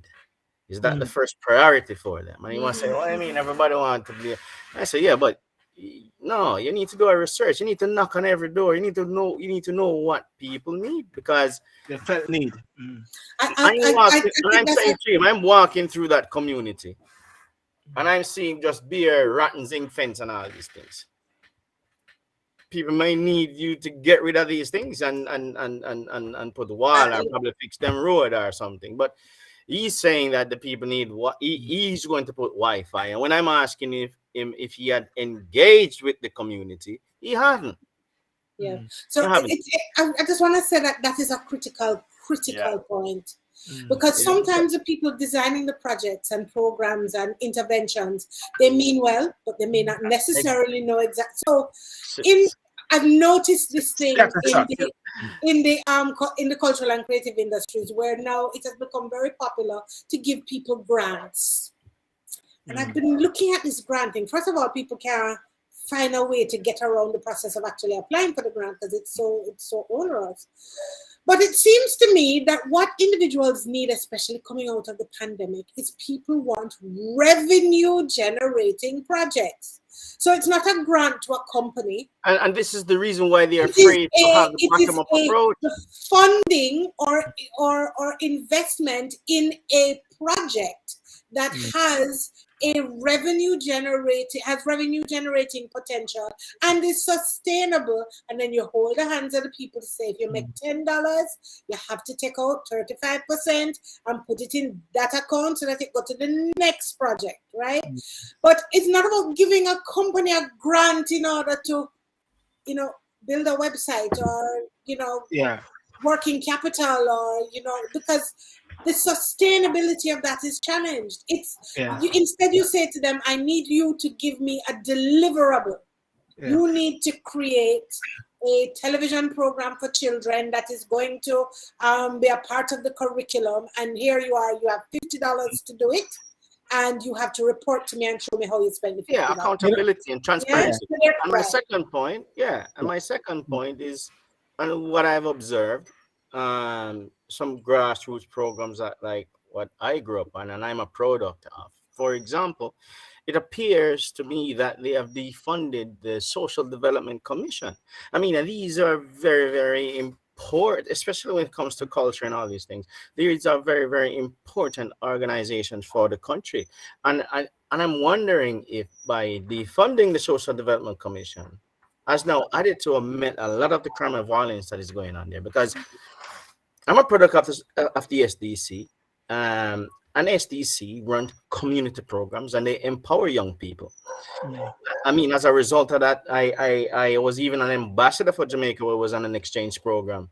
For kind of these things don't happen anymore.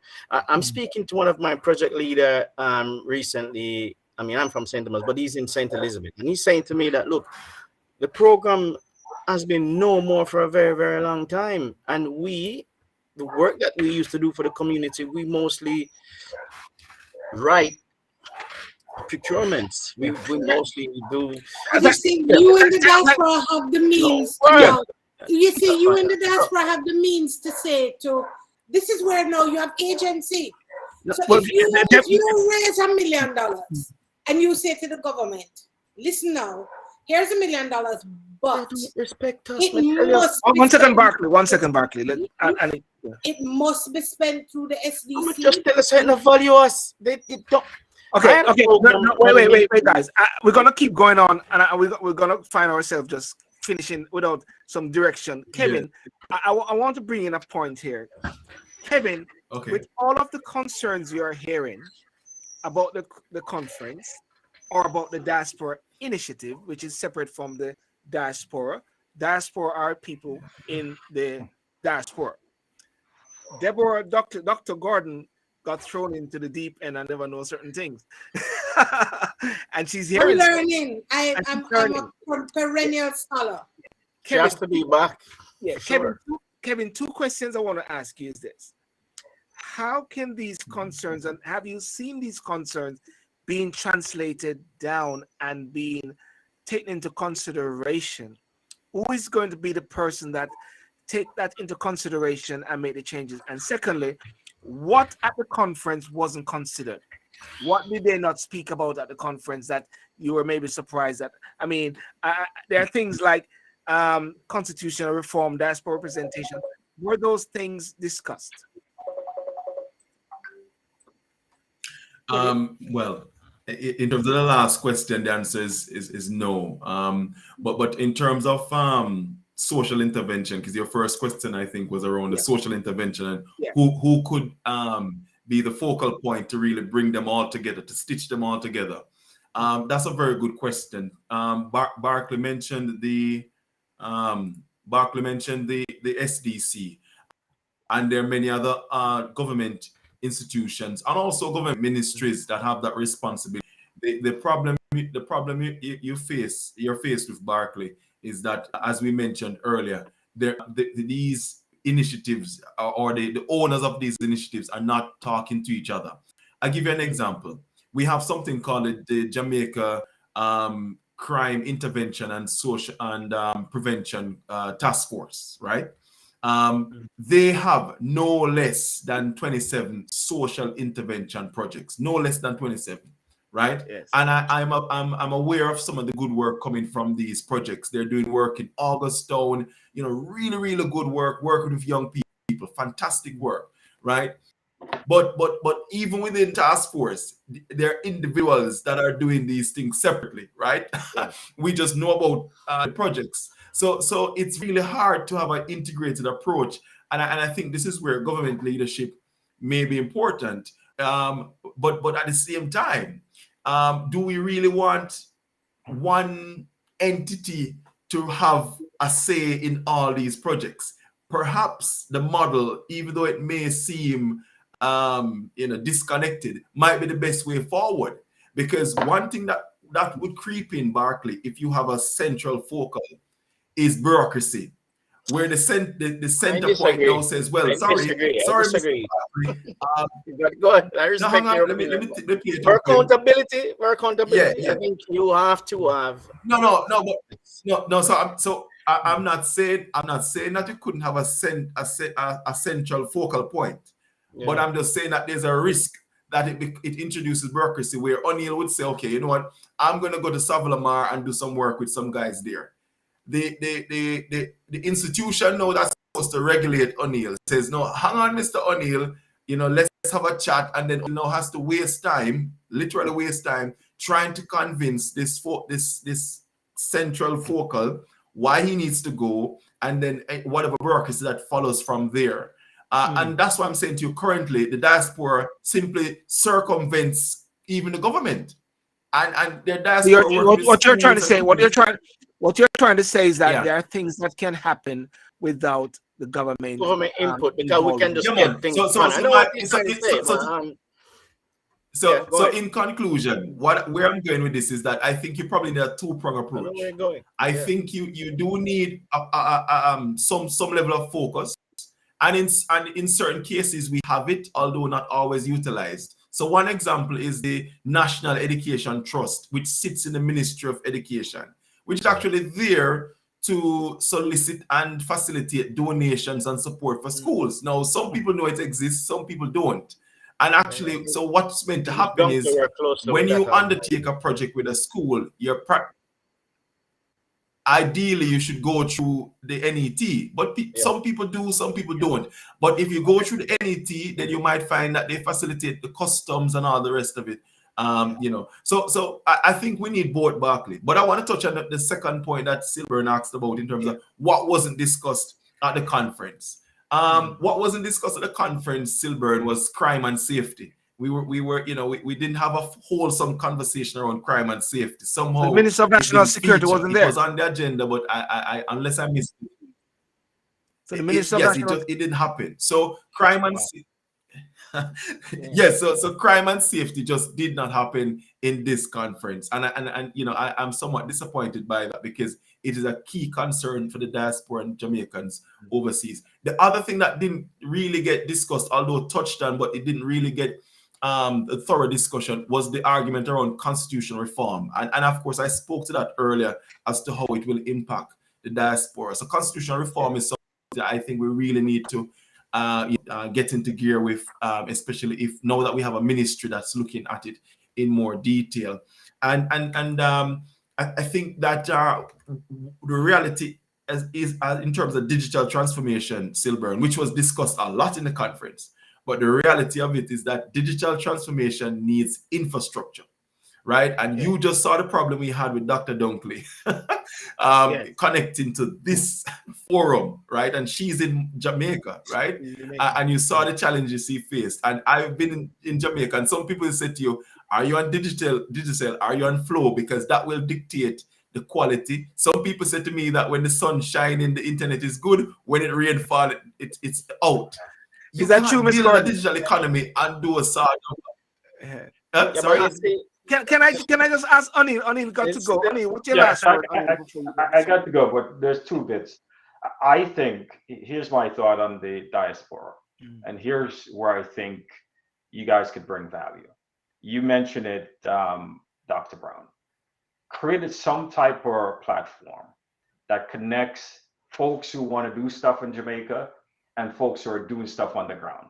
So, for example, if O'Neill is going to do something in Savlamar, on your platform, if you have some registrar and you engage the government, then you could say to O'Neill, guess what? Barclay's doing something similar. Why don't you guys collaborate? And you solicit input from the local folks in Jamaica to say, what are the focus areas that we should engage from a diaspora perspective? Because if you do that, I do believe the government will come, right? Because their constituency will start. It's a very good idea, and Kevin, you need to write that down. Actually came out of our panel too, you know, that we were saying that the that's a very good creative idea. sector on both sides. There needs to be a set of databases so that if you need theaters, you know that this person is in contact with theaters. This person is in music. This person is network. This person is in television. This person, you know, so that you can, and Right. it can extend to a number of different areas where it's literally a set of networking that's taking place. That, you know, we're living in a neoliberal world, and they're saying that we should be less dependent on government. So if that's what they want, then that's what they'll get. You know, let's see. Well, yeah. So my last, we agree on that. We talk about diaspora mapping, and that should cover some of this whole thing about the database. But here's the thing, O'Neill.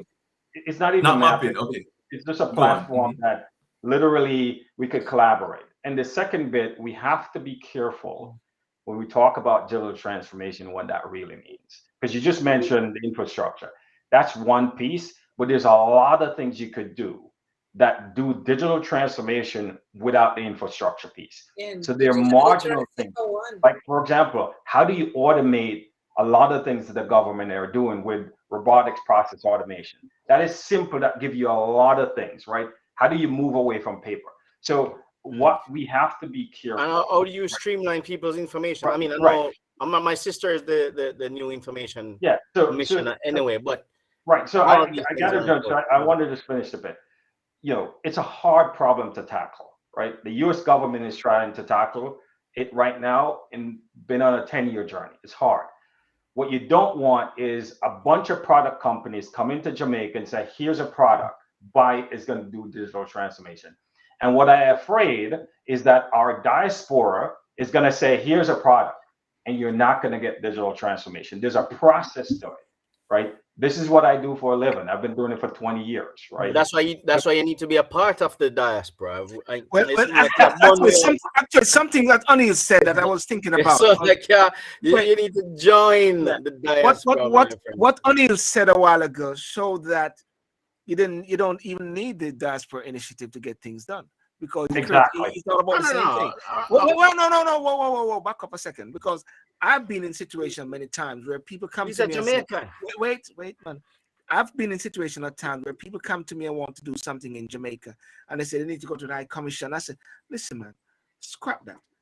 Go down to Jamaica, there's some deal with that thing right there. So, because by the time you start to do that, you're going to find yourself in all different bureaucracy. I've had many people at times, I just say, listen, go down there, son, do that and that. Don't get into the you're part of the problem. No, I'm not part of the problem. I'm a realist. I'm a realist. And Anil just proved the point a while ago that you can set up a database and you can create things, and then you tell the government and say, this is what I'm doing. Because if you give it to the government to start to do the process, Anil will be waiting and see. Listen, I went to Jamaica one year and I got a proposal for some CCTV, and we put it into the arms of the Minister of National Security. Nothing came out of it. The guy worked at BBC over here in the UK, and he gave me something. I said, bring it to Jamaica to a conference. Nothing came out of it, but I rest my case and I won't mention which national security. I've been at a conference in 2004, 2006, 2008, 2010. Brethren, what I'm trying to say is reality, right? As far as I'm concerned, and Deborah just said something a while ago, they are even blocked at home. I've had people come on my show and message me and say, boy, we're getting blocked. And I realized and said, listen, guys, sometimes the government need help.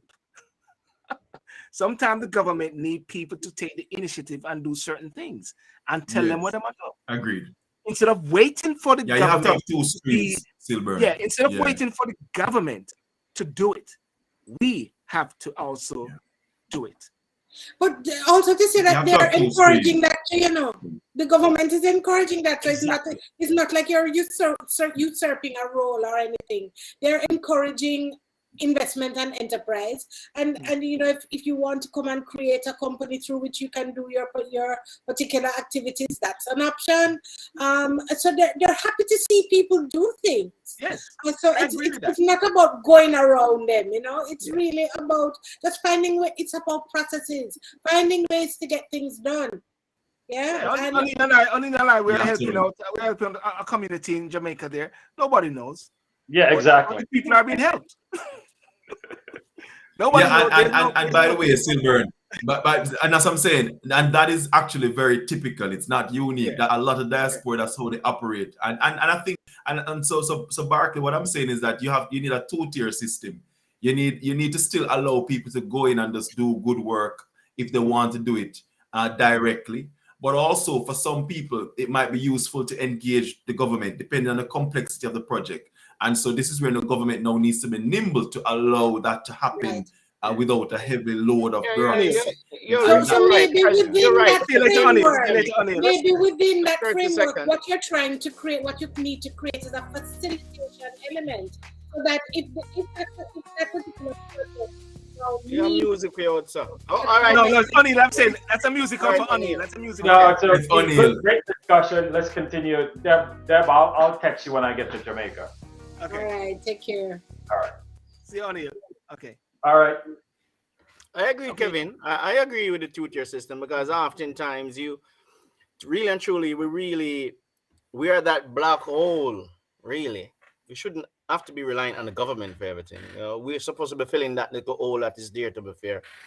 But there's some things like, for example, during the pandemic, I wanted to assist an infirmary out in East. So I was trying to get a lot of incontinent pads, a lot of high blood pressure stuff, a lot of stuff I was trying to get out there at the time. Obviously, it's the pandemic and stuff like that. And when I call my sources at the SDC and everything, people who are in high position, and say I could not send anything at all through the SDC. They don't have any TCC. They don't have anything to get anything from people where them could have take it and then do the distribution themselves, because I never, you understand? I had to send those things myself.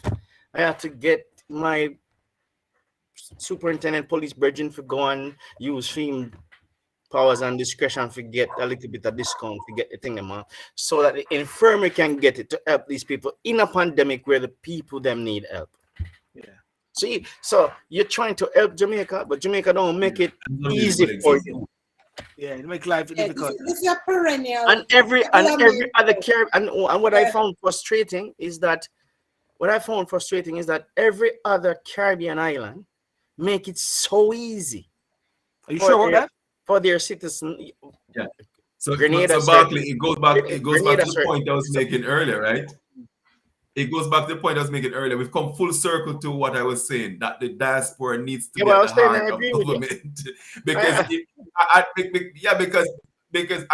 it's in a collaborative definition here, where if the government had us at the heart of what they're doing, they ensure that when they think about ministries and the various government institutions out there that could facilitate your donations, they'd ensure that the process is there to make it easy, right? And I know in some areas it works better than others. So, like as I said, in education you have the NET, which if you go through them it should work. But then there are other areas where there's scope for improvement. So I think we're coming back full circle. And can I just give one example? I want to say, I think the framing of the argument is where you have an issue.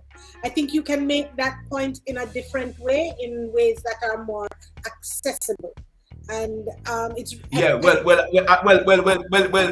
so this is the thing, Deborah. I agree with you, because maybe when I say at the heart, people are thinking, we're going to come to take over. But it goes back to this insecurity that I find with Jamaicans, where, as I said, if the diaspora, they'll allow the diaspora to get involved, but once them fees of the diaspora look like so them want get in too much, them pull back. So if you notice, Deborah keep pulling me back. She keep pulling back. I said, Kevin, whoa, how far are you going here? Right? It's a framing of it. I think you can say it differently and get a different result. So maybe we need to work on the framing. But I can tell you, Deborah, I've sold it whichever way I can. Jamaicans have a psyche. And if you really want to know the psyche, how bad it is, you just mentioned diaspora voting, and okay, so I have an idea. Because I realize we're running out of time. I have an idea. So Silburn, if I can just give my final remarks then. And then Bark can come in. Yes, we've just had 3 days of good conversation, and these forums, whatever we may think of them, they still have some use insofar as transmitting information and communicating and allowing engagement. And so they're useful tools for us to continue to use every 2 years, style, right? Man, and celebration. No, I don't think so. What we need to do, Barclay, right, and all of us, including me, is to know, having noted the key outcomes, we now need to make sure that we're holding those responsible accountable, you know, and to make sure that we're asking and following up and pursuing some of the goodness that came out of the conference. That's the challenge, you know. So we need to keep them on their toes. But you know, I just wanted to say well done to everyone involved in so pull it off the conference under the circumstances, and you know, we move on from there. Deborah, I must say to you, Deborah, that we have talked a lot about culture on this platform, and we'll have to you to come back at some other time to talk about culture and music and things like that. Sure. Because Dion, I put a question up there. I flagged it up a couple of times, but it wasn't ideal to bring it in. But it is something about culture. I can't find it now. But No. Dion wanted to know. Yes. What can be done to encourage us? For example, I heard some people talking about people being abroad because of, you know, quality of life. But what can be done to encourage people who have been living abroad to go back to Jamaica? That's what Dion really wants. Within the diaspora and on the ground, as there seems to be it's a disconnect. Is that what the point that's being made? Yeah.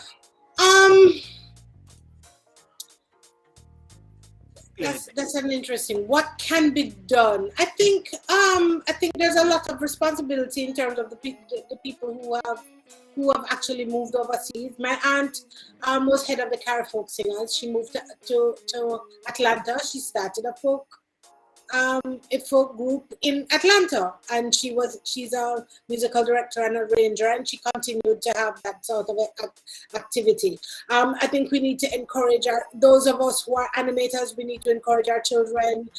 We need to make those of us in TV need to make TV programs about Jamaica. Those of us who are in technology need to make sure that you put up a website about it. So it's as much your responsibility as it is the responsibility of people within Jamaica. But what I find, though, I must tell you what I find. Obviously, this is just an opinion, it's just my perspective.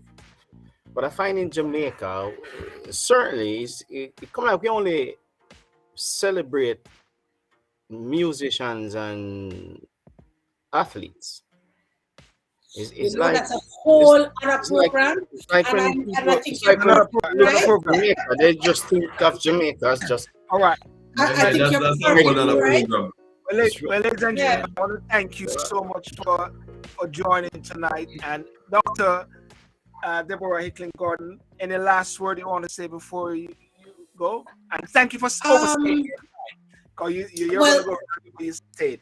Yeah, yes. I started the forum in Kingston with the words reciprocity, and I think that the word reciprocity needs to be the closing process. We give as much as we get on both sides of the ocean, and I think we need to be aware of that, you know, and we need to be clear that it's an exchange in all of the senses of the word. And if we start with that principle, then we're good to go. Fantastic. And Kevin, your last word, sir? Well, I think maybe that's the framing that Deborah's just given me that I need to perhaps embrace. You know, Deborah, thanks for those words. I think you're right. Maybe when we talk about diaspora engagement, it perhaps should be, you know, framed as you've stated. So your last words were certainly poignant and resonate with me. What I would say, Silver, it's been an absolute pleasure having these discussions with you, and I think these are the conversations we need to continue to have. And it's clear that we're not just talking, right? Everyone on this panel is doing some really good work, right? But we still need to have these debates, because if you saw how contentious diaspora voting got, and then when you start to get into the mechanisms of it, you realize that, well, actually there's room for compromise here and there, right? Yes. So we just need to keep having these conversations. And one of the things, Deborah, that I observed when we spoke about we're calling it the orange economy, the culture and arts, is that we're still talking about, okay, how do we monetize effectively all this cultural goodness coming out of Jamaica? And you know, that's been a debate been raging for decades, and we're still having it. We're still having it.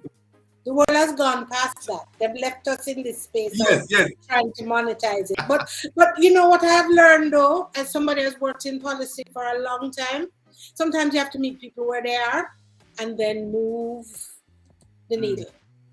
Meet them where they are. That's where people are. That's the headspace people are in, and you can't. There's no problem with that because people need to survive and are in survival mode. So that's what's important to them. But I think once you get there, you say to them, all right, so monetization is important, but here are different frames of reference. Yeah. And then you can open it up for them. And finally, Barclay, Marlon, what's your overview? Okay, so you're chatting my chat. Sorry, thank you for that conclusion, Deborah and Kevin. I really do like that word, even though I can't pronounce it. I know the meaning. Reciprocity. I told me I can't pronounce it. It's very, very important, that and proportionality. But back to the topic of what we're discussing in terms of the diaspora. I think O'Neill brought up point, because I was saying earlier when we began that the government do not respect the diaspora. The governments of Jamaica do not respect the diaspora. And I think really what we should be doing, and I just came instant with an idea after O'Neill spoke, really to add value, we need to let them hunt us down. They need to come to us rather than we are trying to seek any seat at the table. Give value and take it away, as somebody said something. Give value. Yes, that's why I was telling to Deborah that she used the perfect word really. So it's a very good initiative that Kevin spoke about being separate and doing our thing. Really, and once they see that the action is being done and things are getting done, and who's doing that? It's a collaboration with the US and the UK diaspora, or is it the UK diaspora, or wherever it may be, and they see things are being done. Look at the difference of what will be happening. Okay. And as for you, Silburn, stay flexible and motivated, my brother.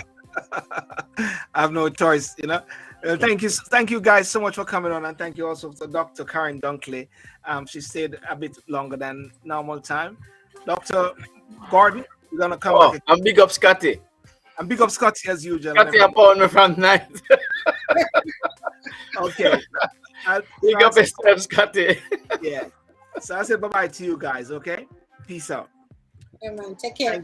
Thank you very much, Doctor. Have a good day. Thank you. Oh, you should bring back Deborah soon. Yes, really. Yes, definitely. And Miss Dunkley and Kevin. Yeah, okay, definitely. Thanks for having me, brother. All right. Respect, yeah? Take care. Okay, well, ladies and gentlemen, thank you so much for joining tonight, for those on Instagram as well. Let me just turn this down a bit. Very interesting show. The diaspora. I believe that anything to do with the diaspora is of fundamental significance to those in the diaspora. And let us make a distinction now. Everyone who is a Jamaican of Jamaican descent is a member of the diaspora by default. You also have the organization where, like Kevin is a part of, and the organization with the initiative. That's a structure which is there, which I was a part of in 2004, starting with the whole process. And I believe that every conference or every discussion, whether it's maybe deemed as a talk shop or not, it has some relevance depending on how we take it further, depending on how we go forward with it. And I strongly believe that the power of the diaspora and the potency of the diaspora is when there's an effective partnership, or rather collaboration with Jamaica. Okay, the potency of the diaspora is when there's a effective partnership. That's what I'll say, an effective partnership with Jamaica, and that's where it is powerful and strong. So I will definitely have to come back and get Dr. Karren Dunkley to have some discussions, and Dr. Deborah Hickling Gordon, who came at last short notice. Thank you to Mr. Dr. Neville Ying for sending me some documents as well, and for Marlon Barkley for joining in for the discussion. Thank you for all the other persons who joined in. Dean, Michelle, Vita, Marlon, same, him mash you up with him liquor. Your crown couldn't touch him. As well, and D. Samuels and everyone. So, ladies and gentlemen, without further ado, let me just also give thanks to Victoria Mutual, who supported the show, as usual, one of my partners. And next week, Friday, the 24th, join Mr. Courtney Campbell, who is the president and CEO of Victoria Mutual. They're going to have this road show in Brixton.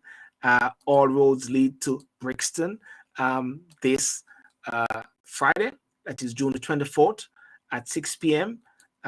Brixton Hill, SW2. Calling all VMBS members in the UK, turn up. All VM members, turn up to this big event where they talk about what they're going to do, the new services, engaging with the diaspora. And of course, you're going to have His Excellency St. George Ramakan, who is going to be there as special guests. You're going to have Peter Reid, who is the CEO of the Banking and the Society Operations, Mr. Resworth Burchinson, who is the CEO and VM for Investment Limited. I'm going to have Mr. Burchinson on my show this Thursday. He's going to join the show and talk about aspect of VMBS and Investment Limited wealth management as well. And for persons who want to join in, and you can actually contact Miss Donna Brown at vmgroup.com. There's an email, donna.brown@myvmgroup.com, and the telephone number is 0207-738-76799. Make sure you tune in there as well. Okay? Peace out. Well, ladies and gentlemen, have a good night. May God bless you. And happy Father's Day as well to all the fathers. There's no Father's Day here in the UK. Wish all my fellow men happy Father's Day as well. Michelle Clark. Let me see. Marlon Barker, pick up yourselves. Thank you, sir. Scotty and Michelle. Okay? Good.